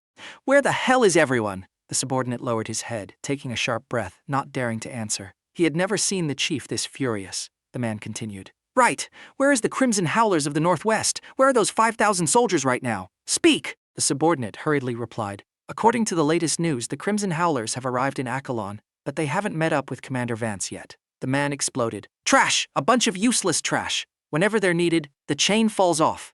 Notify the head of the Northwest Military Region right now. If a single one of those VIPs gets hurt, I'll end him. Call the Kaelen Provincial Department. Tell them straight. Handle this immediately. If anyone gets hurt, they will spend the rest of their lives in prison. Hurry up! Yes, Chief. The subordinate nodded like a pecking chicken and sprinted out of the room. Outside, he discovered all the higher-ups had already received the news. Ministers, chairmen, officials, large and small, were all in an absolute earth-shattering rage. It's an earthquake, the subordinate muttered, his face paper white as he rushed to deliver the messages. At the Kaelen airport, the airport manager looked incredibly anxious. He had just received word that another helicopter was about to land, and this time it was a specialized combat helicopter. He was utterly terrified. Today, the airport had already welcomed far too many massive VIPs, keeping him on edge all day. Just as he finally calmed down a bit, another big shot was arriving. Who is the big boss this time, he wondered. We already had academicians from the Science Alliance, grand generals of the nation. Who could it be now? A few minutes later, he reached the runway. As soon as he got out of the car, he ran toward the target area. Luckily, he made it in time. From a distance, he saw a fully armed combat helicopter landing. As he got closer, he noticed the fuselage bore a massive, bloodthirsty wolf's head. Just seeing the emblem made him shiver. As a military enthusiast, he instantly recognized it. The red wolf head, the symbol of the Crimson Howlers of the Northwest. Furthermore, this was the chopper of the Howler Special Ops Team, the absolute elite of the Legion. Every member of this team was a war god who had seen real combat and killed real enemies. The airport manager trembled, his legs turning to jelly. They were definitely here for Commander Vance. But I had already left the airport. He was about to step forward to inform them, but after taking 2 steps, he saw the Special Ops members who had just stepped off the chopper climb right back on. To his sheer amazement, the helicopter took off again. The faces of the Howler Special Ops members were pitch black. In their earpieces, a furious voice blasted. Commander Vex, how the hell are you doing your job? Is this how you protect the person you're supposed to protect? Commander Vance and all the national treasures have been arrested. Commander Vex, the leader of the Special Ops team, bowed his head, his voice full of guilt. It is our fault for disappointing you. We will deploy immediately to ensure the safety of Commander Vance and everyone else. Please rest assured. Rest assured? How can I rest assured? If we were any slower, what if something happened to them? National scholars and grand generals arrested on their very first day in Kaelen. This is an unprecedented humiliation. Zenith has issued an ultimatum. Rescue them. If anyone is hurt, I will take all your lives. The voice in the earpiece cut off. Commander Vex clenched his fists, his face dark as night. This is rebellion. Who gave them the guts to arrest a national scholar? Arrest a grand general? A measly security bureau daring to act this recklessly? Do they consider the laws of the Veridian Republic as nothing? The other Special Ops members lowered their heads, filled with anger and guilt. If they had arrived earlier, this wouldn't have happened. If Commander Vance and the national treasures suffered any harm, they would regret it for the rest of their lives. They despised the Kaelen Security Bureau. A tiny chief inspector daring to issue a warrant for the peerless scholar of Veridia, daring to arrest academicians and grand generals? They treated Veridian law like absolute garbage. Commander Vex stood up abruptly and roared, "Today's incident is the shame of the Howler Special Ops Team. Go save them. Take back our honor."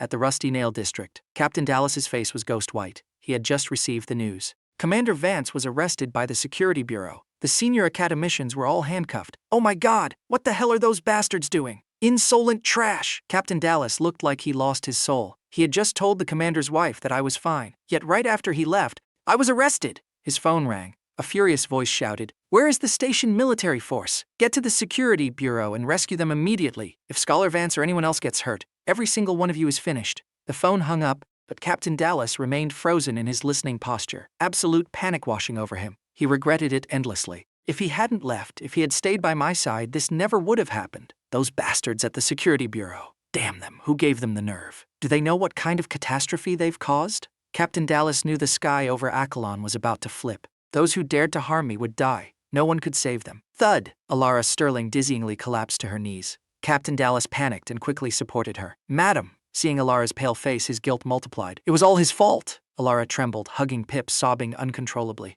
"Captain Dallas, tell me! What happened to Kaelen? What happened to him?" Even from a distance, she vaguely heard the situation. Thinking about it, she hugged Pip and cried silently. Elara sobbed, her heart breaking. She had just reunited with me, the man she waited years for. Yet now, I was in danger. She didn't want to lose me again. If that happened, she would completely shatter. Seeing her mother cry, Pip also burst into tears. But the little girl was very understanding. She cried while comforting her mother. "Mommy, trust Daddy. Daddy will be fine. Daddy is super amazing. He will definitely be safe. Mommy, don't cry. If Daddy sees, he will be sad." Pip opened her big, sparkling eyes looking at Captain Dallas as she sniffled. "Uncle Dallas, where is my daddy? I want my daddy." the little girl cried even louder, making Captain Dallas feel even more furious and guilty. He was ashamed for letting me, Commander Vance, get arrested right under his nose, betraying the trust of both me and the country. The soldiers behind him were equally enraged, their eyes blood red. They just wanted to charge straight into the security bureau and teach those bastards a brutal lesson. Looking at the adorable Pip, Captain Dallas's expression turned dead serious.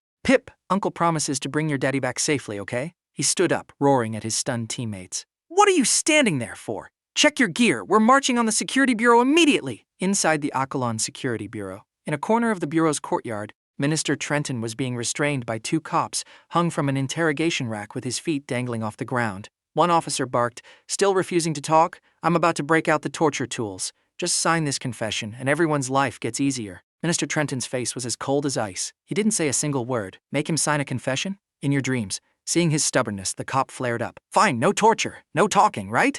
Nearby, a few other officers were whispering. This guy looks familiar. I feel like I've seen him somewhere. Yeah, me too. But there's no way. Right at this moment, General Thorne, the legendary Guardian of the North, was dragged into the courtyard. His face was battered and bruised, his hands cuffed. Seeing Minister Trenton hung up like a piece of meat, General Thorne's face turned pitch black. He roared, "This is absolute rebellion. Do you have any idea what you're doing?" He couldn't believe it. These lowly cops actually dared to act this outrageously. The cop handling General Thorne sneered. Talkative, aren't we? Do you think this is a place where you get a say? Shut your mouth! General Thorne fell silent for a second, then suddenly turned his head, glaring daggers at the cop. He lowered his voice. Kid, do you know who I am? Do I care who you are? You guys are all colluding together. Everyone asked that same stupid question. Are you sick in the head? Who the hell are you? General Thorne spoke coldly. The Guardian of the North. Do you understand? I am General Thorne. What? The cop burst out laughing. You're saying you're the legendary General Thorne? You've got some massive guts. Why would a big shot like that come to this tiny little bureau? General Thorne remained remarkably calm. Normally I wouldn't,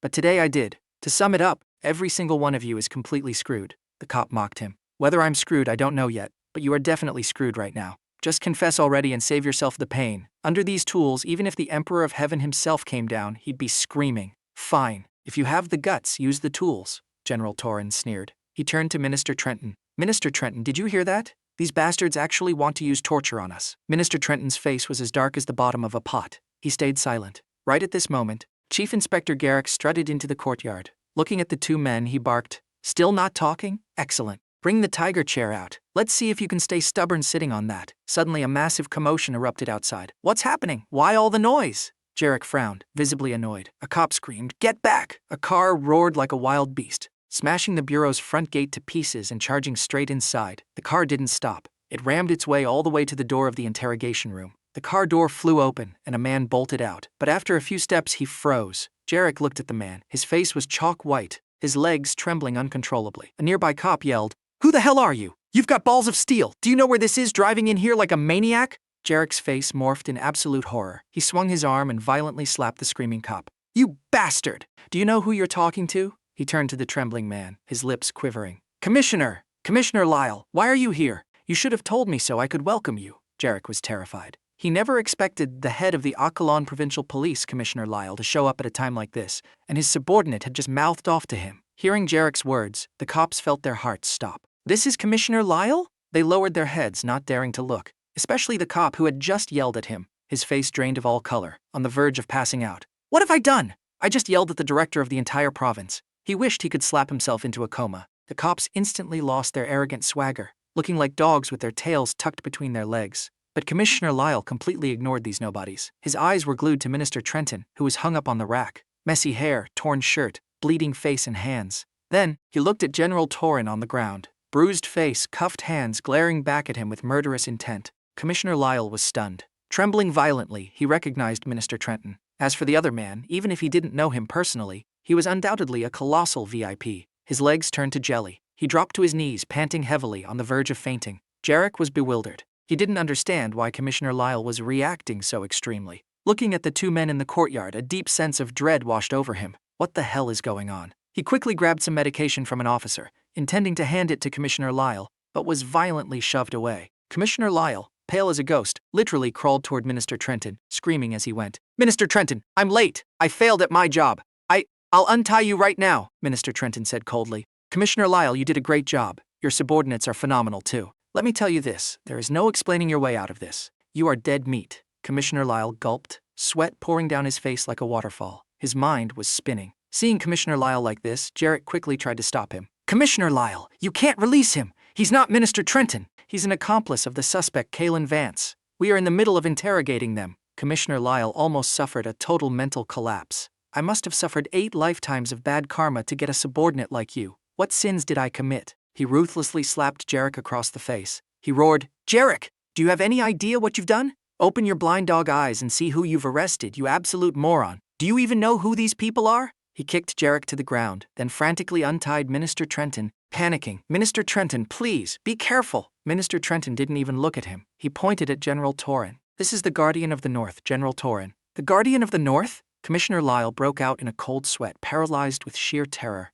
A National Guardian General, a founding pillar of the Veridian Republic. Jarek, who had just managed to stand up, heard this and collapsed again, his mind entirely blank. The surrounding cops froze like statues, a bone-chilling cold creeping up their spines. What the hell have we done? The 2 cops who arrested General Thorne were trembling, their hearts pounding against their ribs. They had arrested a 4-star general! They recalled their mocking words from earlier. You're a general, and I'm the Emperor of Heaven. Those words echoed in their heads, plunging them into utter despair. Yeah, because taunting a 4-star general always ends well for the beat cop. Interrogating a general? That crime was enough to warrant a death sentence. There was no way out. Commissioner Lyle rushed over, carefully helping General Thorne up. General, are you all right? He was terrified to his core. This was a general. What kind of godly status was this? He frantically grabbed the keys to unlock General Thorne's cuffs. General Thorne spoke coldly. Commissioner Lyle, your subordinates are truly impressive. They dare to cuff a minister and beat a general. Very formidable indeed. Anyone could hear the simmering rage in his voice. Commissioner Lyle was drenched in sweat, fumbling around, not daring to meet Thorne's eyes, only keeping his head bowed. General Thorne's voice hardened.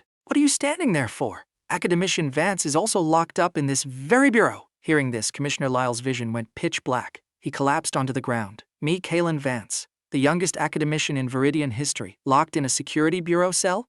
Commissioner Lyle never imagined he would encounter me in such a setting.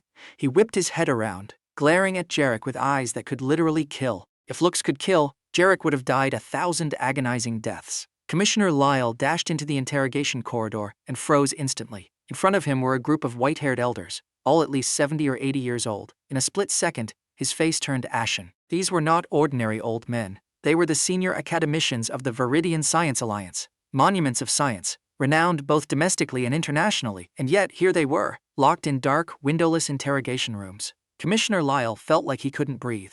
The only silver lining was that the academicians didn't seem physically harmed, and their moods were stable. If anything happened to them, 9 lives wouldn't be enough to pay for his sins. He continued deeper, reaching the final interrogation room. I was sitting there, legs crossed, my demeanor completely serene. Hearing the footsteps, I looked up and smiled at Commissioner Lyle. He had never met me, but he instantly recognized me. I was Kaelen Vance, the youngest scientist in the history of the Veridian Republic. Commissioner Lyle bowed deeply, filled with intense guilt. Academician Vance, I am Lyle, the Provincial Police Commissioner of Akalon. I apologize for making you suffer. He then turned and roared down the hall. Jarek, are you playing dead?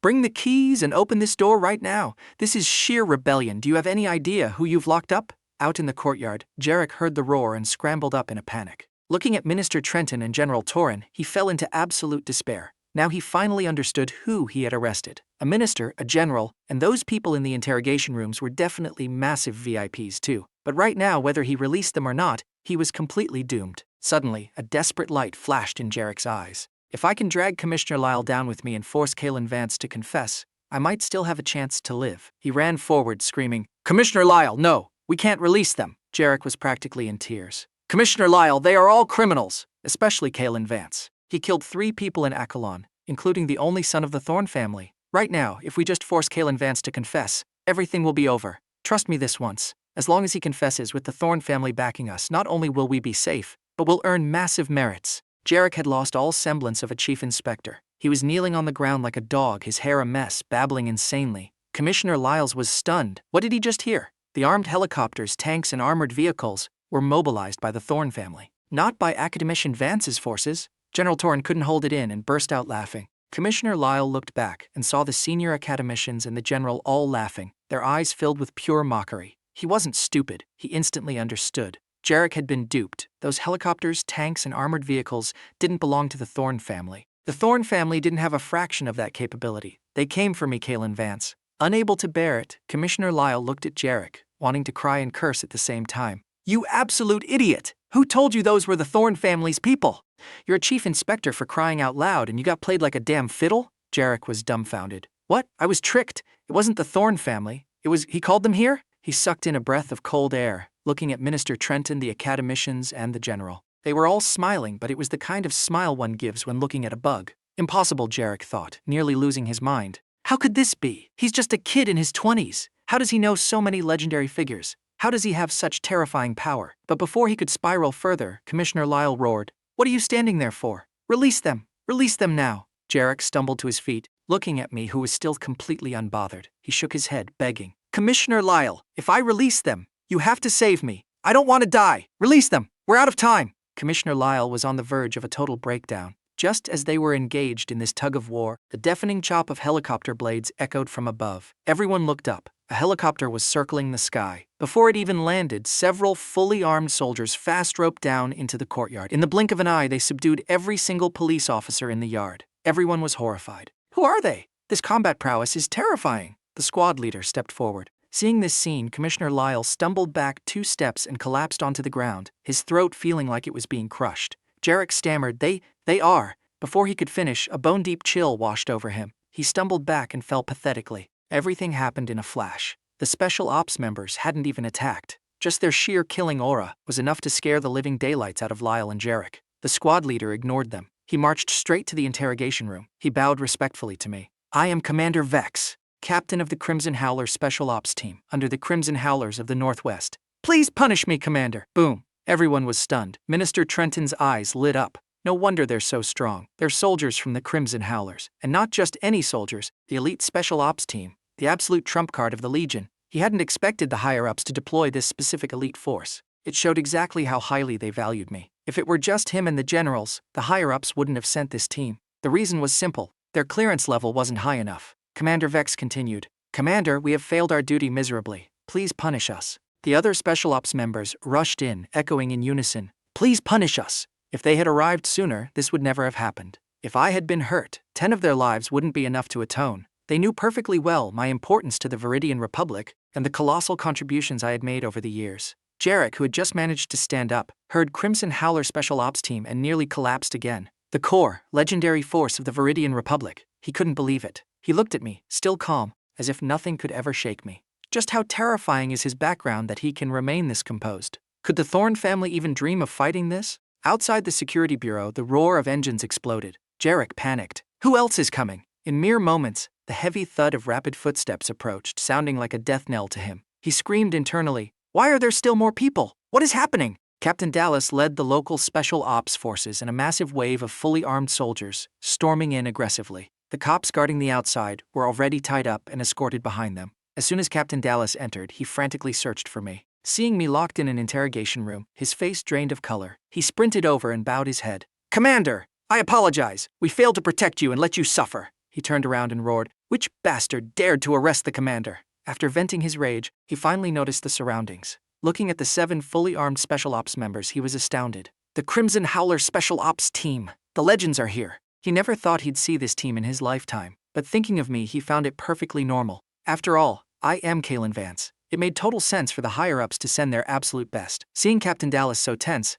I smiled. "Don't worry, I'm fine. How are Elara and the little one?" Speaking of this, my eyes turned razor-sharp. Captain Dallas didn't dare meet my gaze. He kept his head bowed. "Commander, the madam and the child are safe." Hearing this, I finally softened. I ordered in a deep voice, "Commander Vex, release the academicians and everyone else." "Yes, Commander." Commander Vex stepped forward, grabbed Jarek by the collar, and dragged him over. Jarek trembled, not daring to resist. Sir, you're Chief Jarek, right? Good for you. You still don't know who you arrested." A Special Ops member snatched the keys from him and unlocked the interrogation room doors. As the doors opened, 2 soldiers stepped in and carefully helped Academician Mercer out. The moment Academician Mercer appeared, every single soldier in the courtyard snapped to attention. They shouted in unison, "Greetings, Academician!" Jarek's eye twitched violently in pure horror, but the shocks were far from over. The senior academicians were helped out one by one. Captain Dallas announced sternly, "President of the Astrophysics Division of the Veridian Science Alliance, Comrade Beatrice Quinn, you have suffered. President of the Astronomical Defense Research Association of the Veridian Science Alliance,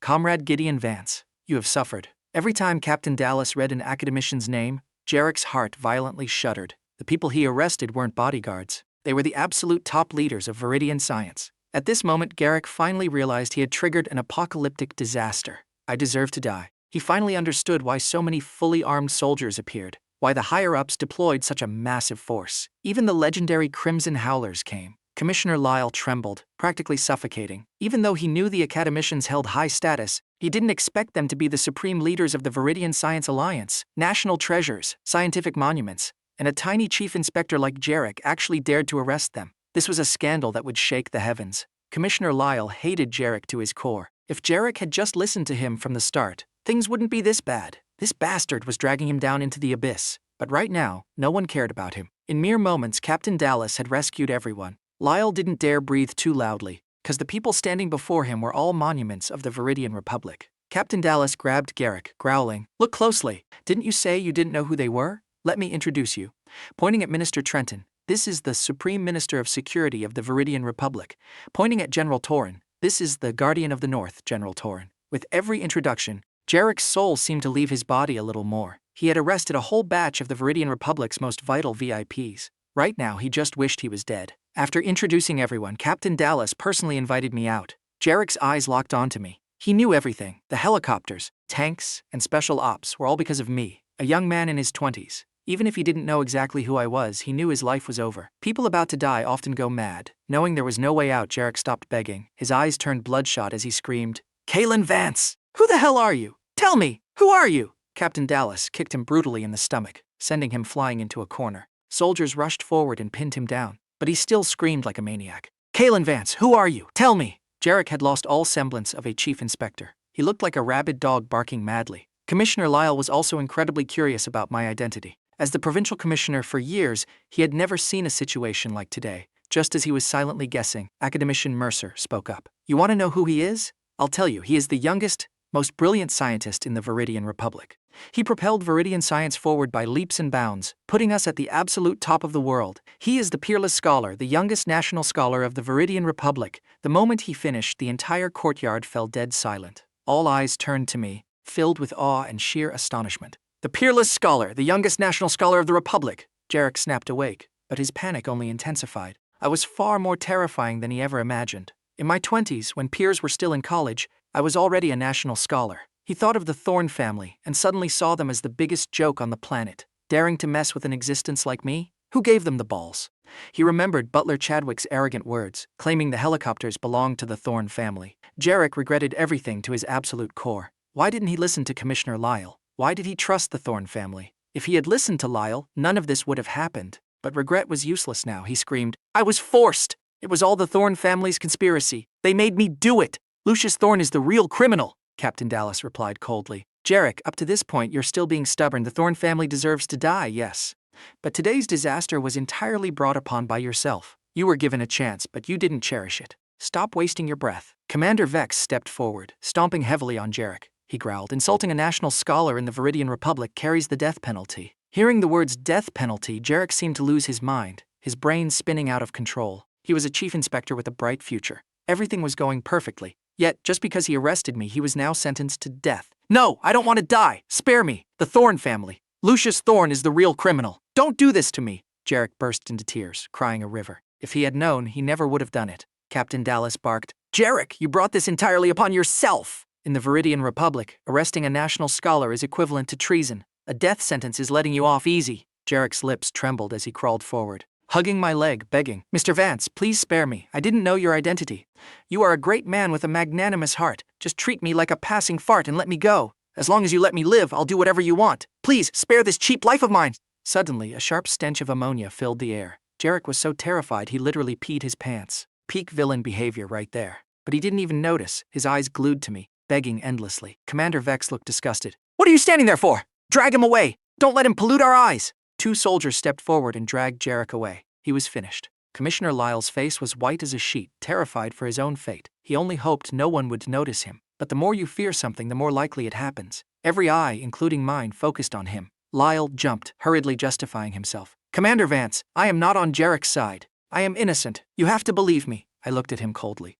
"Were you the one who ordered Jarrick to arrest me?" "No, absolutely not." Lyle shook his head frantically. "This has nothing to do with me. After receiving the call from Minister Trenton, I immediately notified Jarrick. Who could have known that bastard wouldn't save your family, but instead colluded with the Thorne family to cause this mess? Commander Vance, I am the commissioner. I bear responsibility for oversight, but I absolutely did not give the order. I swear, he was so scared he was about to pass out. This was a beheading offense. I gave him a side eye and asked, "Then do you have any ties to the Thorne family?" "No," Lyle answered immediately. "I have never interacted with the Thorne family. No connection whatsoever. You can investigate me." Seeing his firm resolve, I softened my tone. "If Commissioner Lyle truly has no connection to the Thorne family, you may leave. We will settle the dereliction of duty later." I turned to Commander Vex and Captain Dallas, ordering, "Immediately deploy the armed helicopters to the Thorne family mansion. Today, I don't want a single fly escaping the Thorne family." "Yes, Commander." Commander Vex and Captain Dallas nodded, their killing intent surging to the heavens. Everyone shivered. They knew the Thorne family was completely, utterly dead. Commissioner Lyle exhaled, rejoicing that he kept his life. He secretly thanked his lucky stars he never tangled with the Thorne family. Otherwise, he'd be dead meat. Compared to Commander Vance,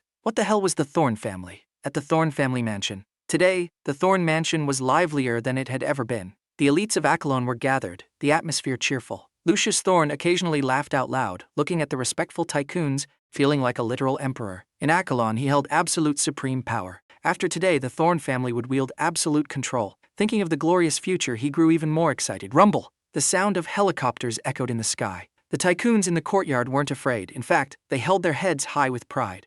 They thought these were the Thorne family's helicopters coming to protect them. Since they were at the Thorne's mansion, they felt like they belonged to this powerhouse. They felt arrogant. But right then, an elite pointed at the sky, trembling. "Look! What is that?" Everyone looked up, their pupils shrinking. A pitch-black artillery shell was screaming through the air, heading straight for the Thorne mansion. "An artillery shell! Don't just stand there, run!" The previously lively courtyard plunged into absolute chaos, like a kicked anthill. People scrambled in all directions, terrified. "Patriarch, what's going on? Why is an artillery shell falling on the Thorne family?" Butler Chadwick sprinted toward the tea pavilion, screaming as he ran. Amidst the screaming, the artillery shell struck. Boom! An earth-shattering explosion shook the heavens. The entire mansion quaked like an earthquake had hit. The shell didn't land in the courtyard. It landed just outside the main gate. Clearly, this was a warning shot, an act of sheer intimidation. Looking at the crater, everyone was horrified. If that shell had landed in the courtyard, they'd all be dead. They couldn't understand. This was the Thorne family! How could they be fired upon?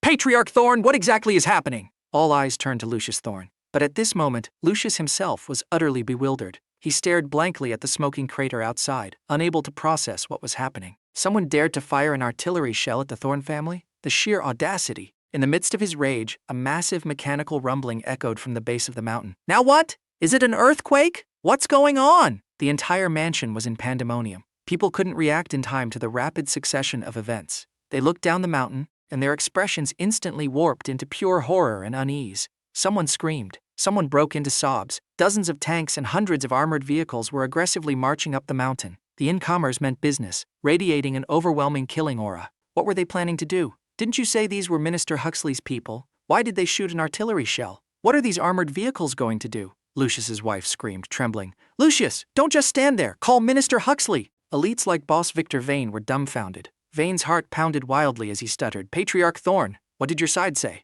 You mean you haven't confirmed if these helicopters, tanks, and armored vehicles were mobilized by the Thorne family? This is no time for jokes." The elites were panicking. Lucius barked at Victor Vane. "You dare doubt the power of the Thorne family? There must be a misunderstanding." "Let me make a call!" Despite his outward calm, a heavy sense of dread was rising in his heart. Seeing Lucius only now making the call, the tycoons turned pale, their minds a tangled mess. As he dialed, Lucius's mind raced. A thought flashed. Could this be Kaelen Vance's doing? Impossible. A kid in his 20s couldn't possibly have this much power. He preferred to believe this was the work of Big Bro, his older brother who had married into the powerful Huxley family. But his hands were shaking under the expectant gazes of the crowd. The call connected. A voice came through. Lucius hurriedly asked, "Big Bro, just now hundreds of armed helicopters, a fleet of armored vehicles, and a tank battalion showed up in Kaelen. That was your doing, right? It has to be you, right?" The other end went dead silent. The tycoons tensed up, their hearts heavy with anxiety. A minute passed. Still no answer. Lucius's eye twitched violently. Urgently, he pressed, "Big Bro, say something!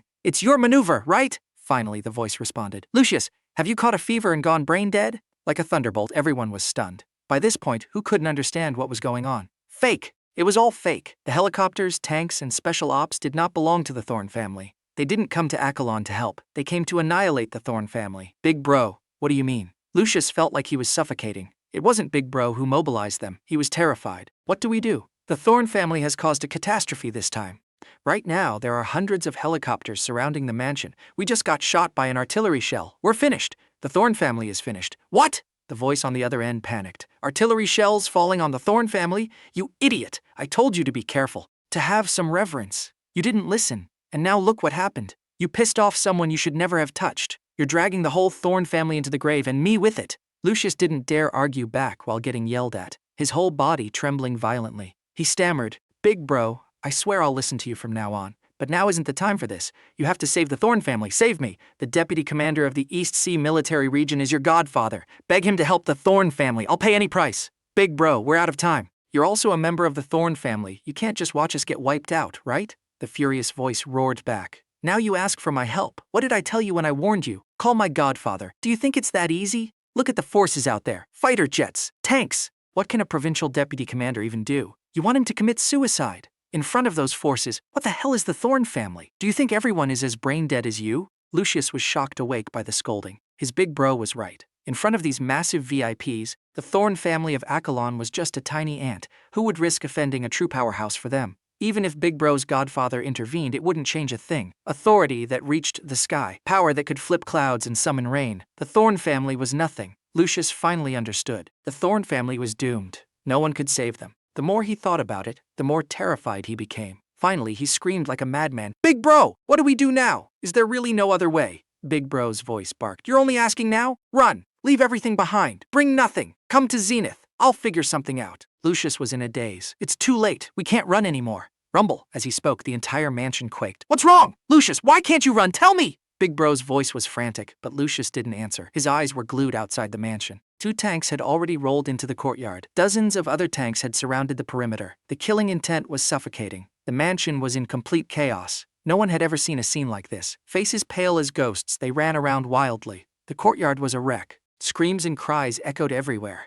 Alden Sterling, the head of the Sterling family, stared at the tanks, dumbfounded but incredibly terrified. Why are there so many tanks? Who the hell did the Thorne family piss off to warrant an actual war? This is insane. He trembled, realizing he had made a colossal mistake. Just as he was panicking, the roar of helicopters echoed again. Alden looked up, his pupils contracting, his face changing completely. Countless paratroopers were jumping from the planes like a swarm of bees, diving straight down. Alden's face was completely drained of blood. He trembled. "Crazy, this is absolute madness!" Lucius Thorne also felt complete and utter despair. Helicopters and tanks weren't enough. Now armed paratroopers too? What do we do? His wife collapsed next to him, screaming, "The Thorne family is finished! Lucius, say something! We need to run!" Lucius didn't answer. He slumped to the ground, laughing a miserable, hollow laugh. Planes in the sky, tanks on the ground, now armed soldiers. The mansion was sealed tighter than a steel drum. Where could they run? He looked at the scene around him. His wife, the once proud matriarch of the Thorne family, was now rolling on the ground, cursing. The elites who were so arrogant just moments ago were now kneeling and begging for mercy, hiding like rats or fainting from fear. The high society of Kaelen were now like defenseless lambs to the slaughter. The Thorne mansion was in ruins. Cries and pleas echoed everywhere. Everyone seemed to be going mad. Bang, bang, bang! 3 gunshots rang out. The entire courtyard fell dead silent. No one dared to move a muscle. An officer marched in and barked, "Everyone, hands on your heads and kneel. Anyone who moves gets a bullet." Boss Victor Vane, having lost his mind in a bloodshot frenzy, jumped up and pointed at the officer, screaming, "Motherfucker! Did you eat a tiger's gall? Do you know where you are? This is Kaelen! Kaelen!" He grabbed a flower pot and charged at the officer. Bang! A single gunshot echoed, shocking everyone. The officer shot Victor Vane dead on the spot without a second's hesitation. His body collapsed, his eyes wide open as if he couldn't believe he had actually been shot. Everyone inhaled sharply. No one expected the officer to actually shoot to kill, with zero hesitation. Fear spread like a plague. Some people were so terrified they soiled themselves. Artillery shells were dropped. What is a single gunshot in comparison? Looking at Victor Vane's corpse, Alden Sterling trembled, but not out of pity for Vane. He was worried about himself. Will I get shot like Victor Vane? He grew even more terrified, feeling a wetness spread down his leg. Yep, he peed his pants too. Alden screamed, "Officer, I am innocent. I am the patriarch of the Sterling family. The Thorne family's business has nothing to do with me. Lucius Thorne forced me to come here. He's an absolute animal." His face full of resentment, he pointed at Lucius and cursed him vehemently. All the elites stared at Alden, stunned by his shameless treachery. Ah, the classic throw your ally under the bus to save your own skin maneuver. 10-10 execution. Lucius, who had just managed to gather his wits, looked at Alden, cursing him. His face was ice cold. This dog dares to betray me? The nerve! The tycoons were terrified. praying Alden would just shut his mouth. Didn't he just see Victor Vane get shot? They worried he would drag them all down with him. Amidst the panic, the leading officer curiously looked over. So you're the patriarch of the Sterling family. I believe the commander's wife also has the surname Sterling. Could you be the madam's father? Another officer frowned, lowering his voice.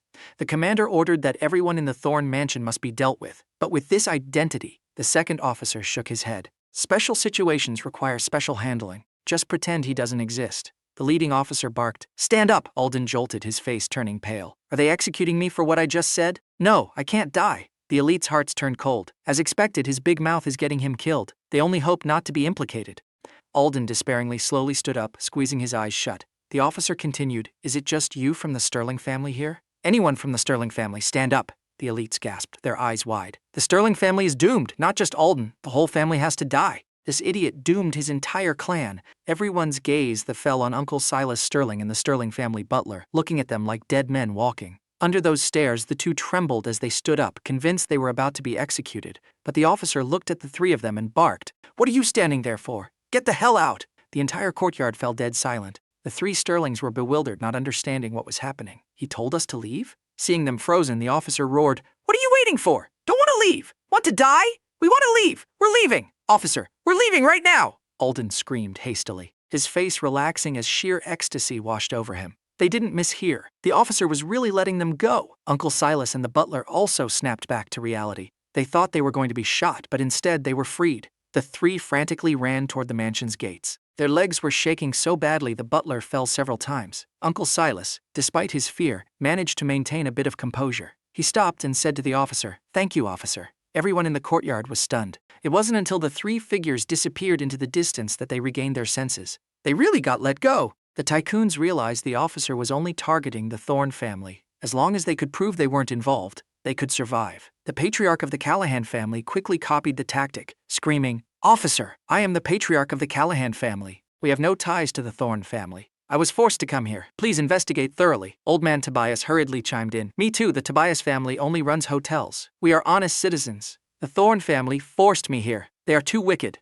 The elite started wailing and screaming over each other, desperately trying to prove they had no ties to the Thorne family. Their voices were as miserable as pigs being skinned. The officer fired a shot into the air and roared, Silence! Kneel down! Anyone who speaks again gets a bullet! The gunshot and the roar made everyone tremble, but also filled them with confusion. Why? Why did it work for the Sterling family but not for us? We proved we have no connection. Outside the mansion, Alden Sterling slumped to the ground, panting heavily. He felt like he had just escaped the gates of hell, laughing maniacally, with tears in his eyes. The Sterling butler also collapsed, wiping away tears. Patriarch, we survived! It's so good not to be dead. Heaven protected us. No, it's thanks to the Patriarch's brilliance. That's why we survived. He aggressively kissed up. Those other guys aren't stupid. They'll probably get out soon too. Patriarch, you are the savior of those elites. They survived thanks to your wisdom. With the Thorne family finished, Kaelen will belong to the Sterling family. Alden was thrilled. Exactly. They survived because of me. He laughed loudly, his face glowing with excitement. But right at that moment, a gunshot echoed from the mansion. The three jolted, their hearts pounding. Why? Did someone else die? Weren't they about to be released?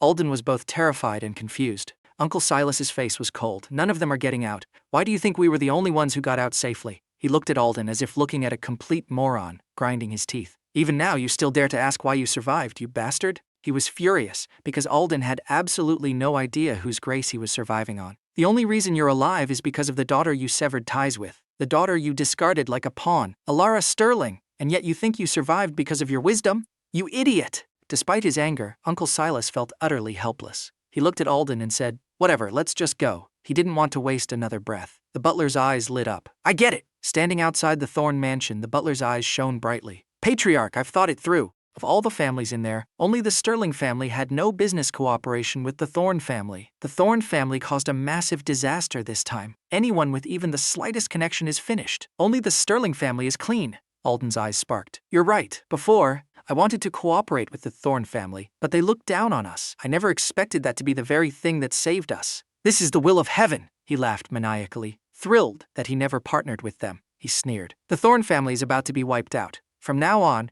Kaelen is the playground of the Sterling family. It's all because of that little Thorne punk. If he hadn't messed with my daughter, I wouldn't have had to suffer through this. Karma! Truly karma! The more Alden thought about it, the angrier he got, cursing. That bitch Elara! I already cut ties with her, yet she still dragged me into this mess. If not for her, I wouldn't have almost died. He turned to the butler, growling. Later, go to the security bureau and drag those two bitches back. Today, I'm going to teach them a lesson. Even that little bastard child won't be spared. The butler hastily flattered. Yes, but Patriarch, that's a small matter. The important thing is the Thorne family is doomed, and the other elites are finished too. This is a massive opportunity for the Sterling family. In Kaelen, who can still compete with us? Just as the butler was enthusiastically painting this glorious future, the deafening roar of helicopter engines filled the air. Rumble! An armed helicopter flew toward the mansion. On its hull was a blazing red wolf head emblem. Behind it, thousands of soldiers marched with overwhelming momentum, heading straight in their direction. Alden's eyes nearly popped out of his skull. Insane! Why are there even more soldiers? The butler was terrified. Patriarch, who on earth did the Thorne family piss off? This is the military.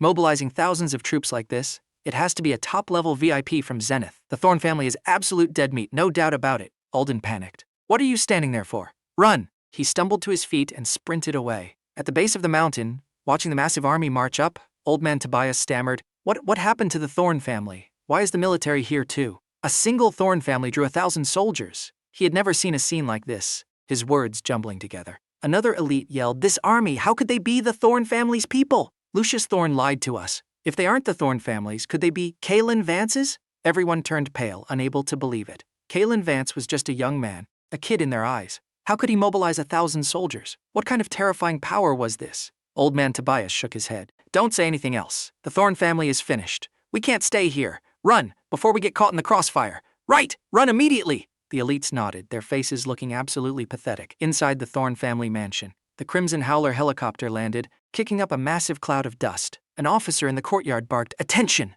The soldiers quickly cleared a space. Lucius looked the red wolf head emblem, his heart pounding wildly. Who is it this time? My image briefly flashed in his mind, but he instantly brushed it away. Impossible. He's barely in his 20s. How could he have this kind of power? Furthermore, Chief Garrett called and said Kaelen Vance was arrested and being interrogated. How could it be him? If it wasn't me, then who? Lucius thought hard. The Thorne family had grown massive and offended many people. Was it because of the disaster his big bro caused? The Thorne family must have been targeted for a while. My incident was just the fuse, ignited by someone hiding in the shadows. Yes, that must be it. The helicopter landed, dust swirling everywhere. Lucius stared intently, desperate to know who was destroying the Thorne family. Even if he died, he had to know clearly. Commander Vex and 6 Special Ops members jumped down, standing respectfully on either side.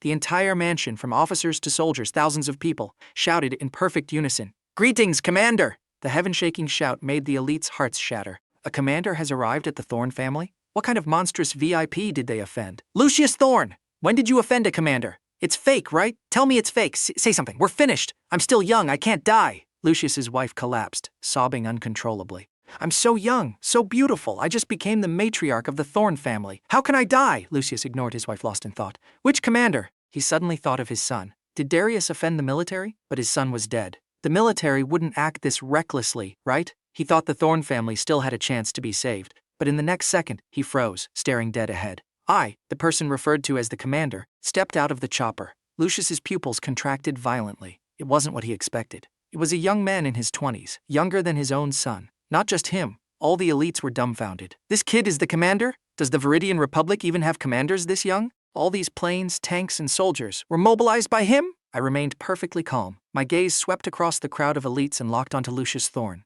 I stepped forward and spoke loudly. Patriarch Thorne, we finally meet. Lucius's heart hammered wildly, a terrible premonition washing over him. My voice was familiar. He had heard it somewhere. Suddenly he remembered. This was the voice from the phone call, the voice that warned him. His eyes turned blood red as he roared, Kaelen Vance! You are Kaelen Vance! The scream made all the elites jump, their eyes filled with utter shock. This kid is Kaelen Vance? Impossible! Wasn't he arrested by Chief Jarek and undergoing interrogation? Why is he here? Everyone was mind-blown, their brains practically short-circuiting as they failed to process the situation. Before they could react, an officer marched up, ruthlessly slapped Lucius across the face, and kicked him to the ground, pinning him so he couldn't move. The officer barked, You piece of trash! You want to die? How dare you speak to Commander Vance like that? Lucius, writhing in pain, glared at me with bloodshot eyes. I looked down at him, my eyes like a judge's, filled with pure contempt. I sneered, Patriarch Thorne, you don't look much like the head of a mighty family right now. You look regretful. I lowered my voice to a cold whisper. Patriarch Thorne, I told you before. If you knelt and apologized, I would spare you. But you were too arrogant. You treated my words like garbage. Are you satisfied with this ending now, Kaelen Vance? I'll kill you. Lucius struggled, but he was pinned down tightly. only able to curse. You killed my only son, and now you want to destroy the Thorne family. Yes, I regret. I regret not killing you from the very start, I smirked coldly. When you do wrong, you pay the price. For years, the Thorne family has run rampant in Kaelen. This is your karma. I turned to Commander Vex and ordered, "Take him away!" "Yes, Commander." Commander Vex had been waiting for this order. He grabbed Lucius and dragged him outside. "Let me go!" Lucius screamed, but it was useless. "I am the patriarch of the Thorne family. What the hell are you?" "Kaelen Vance, you will die a horrible death. You will pay. I'll kill you!" His voice faded away until it was completely gone. In the courtyard, Lucius's wife was sobbing uncontrollably, her face a mask of pure terror. The Thorne family was truly finished. Against a young man with heaven-reaching power like me, the Thorne family crumbled in the blink of an eye. She had worked so hard to become the matriarch, yet now she had lost everything. In despair, she closed her eyes, stopped crying, and let an endless sorrow wash over her. She knew begging was useless.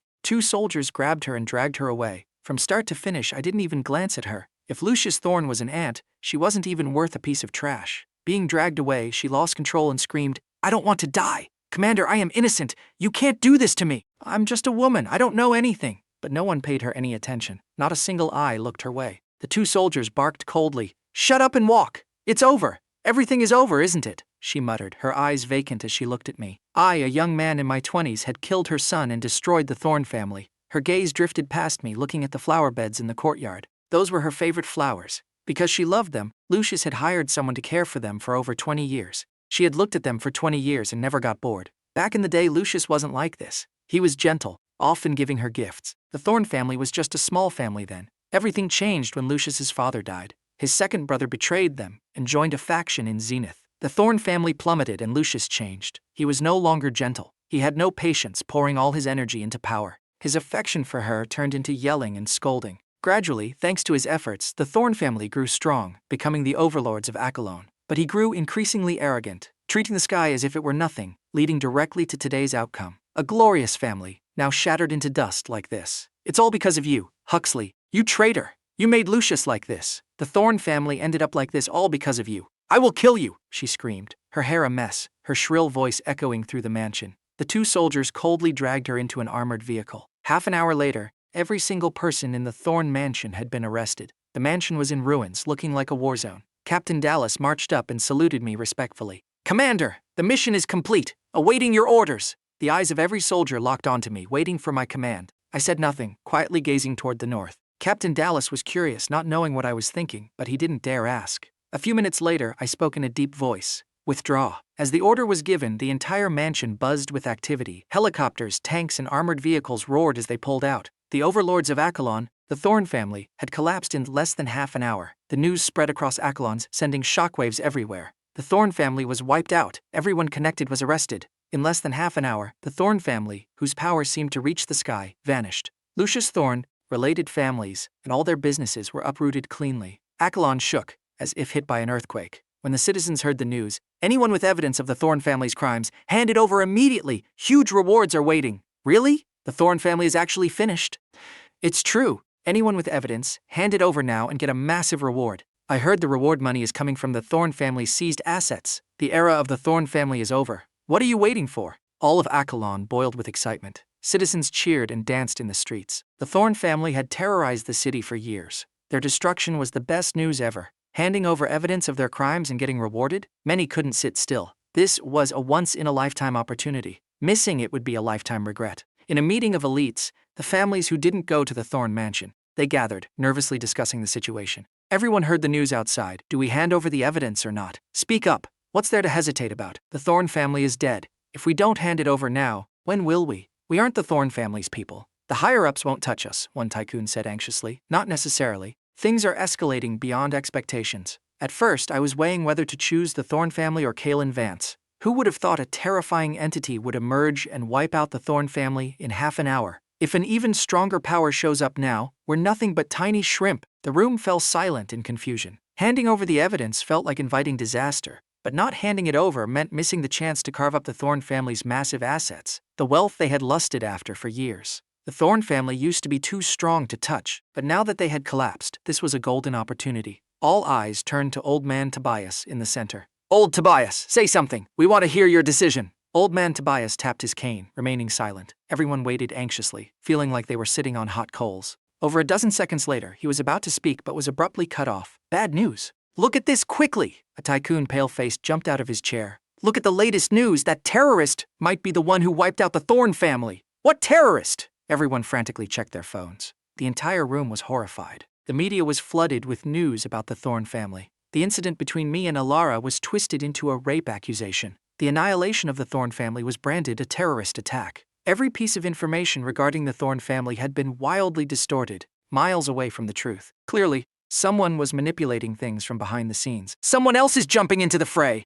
They want to take down the big boss who destroyed the Thorne family. What incredible power. Looks like that big boss is about to go down too. The news has spread everywhere. The whole country knows. The identity of that big boss is probably going to be exposed. What do we do now? Who is this big boss anyway? A tycoon wearing gold-rimmed glasses spoke up. I remember the forces that came to Kaelen included Veridian aviation. Could the big boss be an academician of the Science Alliance? Everyone frowned. If it was an academician, it would make sense. But academicians weren't people they dared to gossip about. Another tycoon trembled. If it's an academician, smearing them online is a crime against the heavens. Old man Tobias stood up abruptly and barked. Stop talking. Curiosity kills the cat. From now on, no one is allowed to discuss that big boss. At the Seaview Manor. After wiping out the Thorne family, I brought Elara and Pip here to stay temporarily. On the sofa, Pip was playing with building blocks, looking adorably serious. From the bedroom, I called out, Pip, do you want to go out with Daddy tomorrow? Pip jumped up, cheering. Yay! I poked my head out, smiling. If you want to go, hurry and help Mommy pack our bags. Pip bolted over, hugged me, her eyes shining brightly and asked, Daddy, tomorrow we're going to the park you told me about, right? Ever since I mentioned the park, Pip always remembered it, even dreaming about it. She also remembered I said she could wear a spacesuit, fly into space and sleep among the stars. I picked her up and laughed. When we get to the Northwest, Daddy will finish the space elevator very soon. When that happens, Pip can go to space. Thank you, Daddy! Pip bounced around the room, her eyes sparkling, her face flushed red with excitement at the thought of flying into space. I continued, Pip, Daddy remembers your birthday is coming up. On that day, our whole family will go together, okay? Yes, yes, Pip cupped my face, her childish voice asking, so what present is Daddy giving me? Elara, standing nearby, laughed and reminded her, did you forget Daddy is taking you to space? Isn't that a big enough present? That doesn't count. Pip stuck her tongue out, turned to me, and said, once we're in space, Daddy, can you give me the moon? Do you like the moon, Daddy? I love it. Pip loves the moon the most. Mommy said the moon goddess lives there. Daddy is the best daddy in the world. You can do anything. I laughed heartily, my mood soaring. In the room, Pip danced around, happiness overflowing. Looking at my daughter, I thought about the 6 years I never got to see her. I wanted to make up for all the missing love. I wanted Pip to be the happiest girl in the world. Elara walked over and gently kissed my cheek. She radiated happiness, having the man she loved by her side. This was the feeling of a family, a loving husband and an adorable daughter. To Elara, as long as the three of us were together, anywhere was home. She wanted me by their side forever, but she knew I wasn't just a husband and a father. I was the peerless scholar of the Veridian Republic. I was the pillar of the nation. She couldn't be selfish. I belonged to the Veridian Republic. My existence was for the development of the nation. Only when the Veridian Republic was strong could our small family be protected. A nation first, then a home. Elara said gently, all right, you two, stop being so clingy. Dinner is ready, let's eat.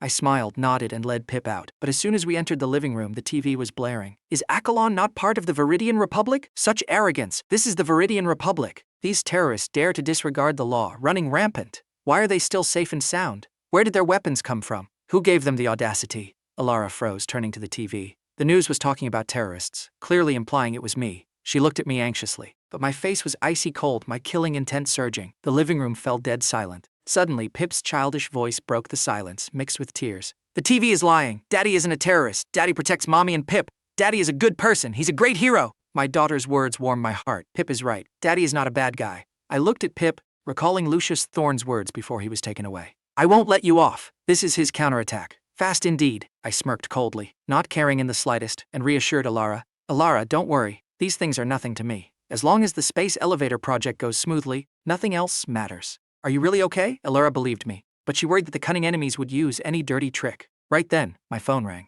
Seeing the caller ID, I smiled and answered. Academician Mercer. Director Mercer's voice was frantic and furious. Little Vance, don't say anything. Turn on the news. I laughed. Director, I just saw it. It's definitely the remnants of the Thorne family. A bunch of foolish clowns. Don't be angry. Let's see what these bastards dare to do. Director Mercer roared. You aren't angry, but this old man is about to die of rage. We cannot let this slide. We must drag the mastermind out. These people have guts the size of the sky. Don't worry. I'm calling for an investigation right now. We will flip the earth to find them. Thank you, Director. I felt a bit helpless. Truthfully, I didn't take this to heart. Just a bunch of clowns jumping around. Right now, my only thought was the space elevator project. I was about to return to the Northwest. It had been delayed long enough. I couldn't wait any longer. I had to speed up the progress. You're right, we can't delay. The higher-ups have been urging us, but with you, we are at ease. We'll probably meet again soon. After a brief chat, I hung up and turned to Elara, gently stroking her hair. Elara, you aren't worried anymore, right? I didn't even have to say a word and Director Mercer is already taking action. Tomorrow we leave for the Northwest. Yay!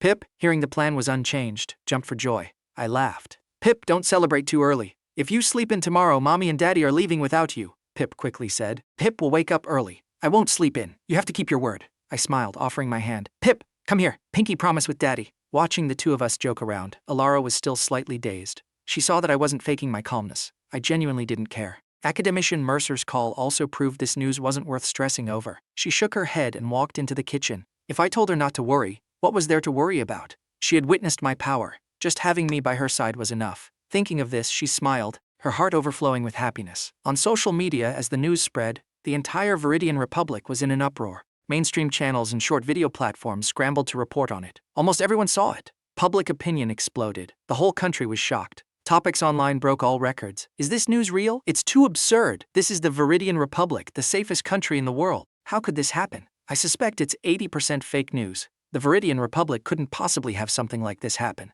But one person insisted it was true. Confirmed. An anonymous guy in Kaelen raped a woman and hid from the law for 6 years. Recently, because of this woman, he clashed with a family, led an armed terrorist squad, and massacred the whole family. Do you have a video? Armed terrorists? Who is this guy? Even screenwriters wouldn't dare write this. Keep talking. Who exactly is he? Who dares to be this arrogant in the Veridian Republic? Such a massive incident, and the higher-ups haven't reacted. That's exactly the point. The internet is exploding, but the higher-ups are completely silent. Even weirder, you can't find a single shred of info on this guy. It's like he's deliberately being hidden. The waters are too deep. I don't even want to think about it. Netizens are smart. They quickly realized the culprit was still at large, and his information was scrubbed clean. Either he had terrifying power, or this was a high-level war far beyond the understanding of ordinary citizens. The less they knew about his identity, the more curious netizens became. Some guessed he was a young master of a massive family in Zenith. Others thought it was a mysterious international organization. Some even boldly guessed he was a high-ranking official. Amidst the fierce debate, an academician from the Science Alliance made a post that completely flipped the situation. Stop arguing. There are no terrorists. The person you are all talking about is named Kaelen Vance, the peerless scholar of the Veridian Republic. The news online is entirely fake. This incident has been completely twisted by conspirators. Kaelen Vance is not a terrorist. He is the youngest scientist in the history of the Veridian Republic. Over the years, he has remained anonymous, leading scientists to develop pinnacle technology, pushing the Veridian Republic to lead the world. For the last 6 years, he has been in the Northwest perfecting new technology. When his space project was on the verge of success, his daughter called for help, saying his wife and child were in danger. He was forced to leave the project to save his family. That is the responsibility of a husband and a father. How can he be called a terrorist? He is a great father, a great husband, the pillar of the Veridian Republic, the peerless scholar. This post instantly rocketed to the top of the trending list. The entire internet exploded. The sudden reversal caught netizens completely off guard. Real or fake? When they saw the academician's verification and identity, everyone believed it and was utterly shocked.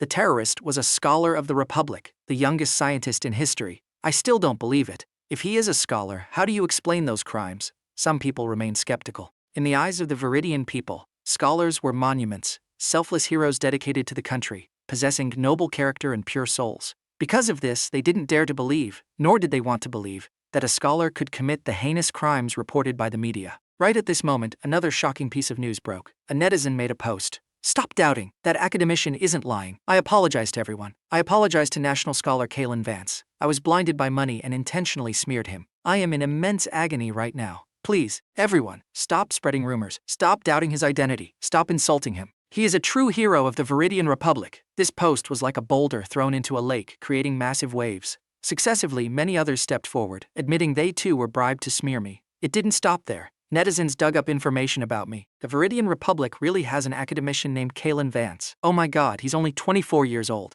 The Veridian Republic's first aircraft carrier was researched by him and his mentor. The mobile space radiation defense weapons were also developed by him. He is a peerless scholar, a true hero. This news set the internet on fire. Is this real? A 24-year-old academician? There's definitely a catch. Did he use connections? If he was 30, I might believe it, but in his 20s? He probably just put his name on his mentor's work. What thick skin. At my age, I just graduated college, and he's an academician. Amidst the fierce debate, the national broadcaster CCTV unexpectedly released a report.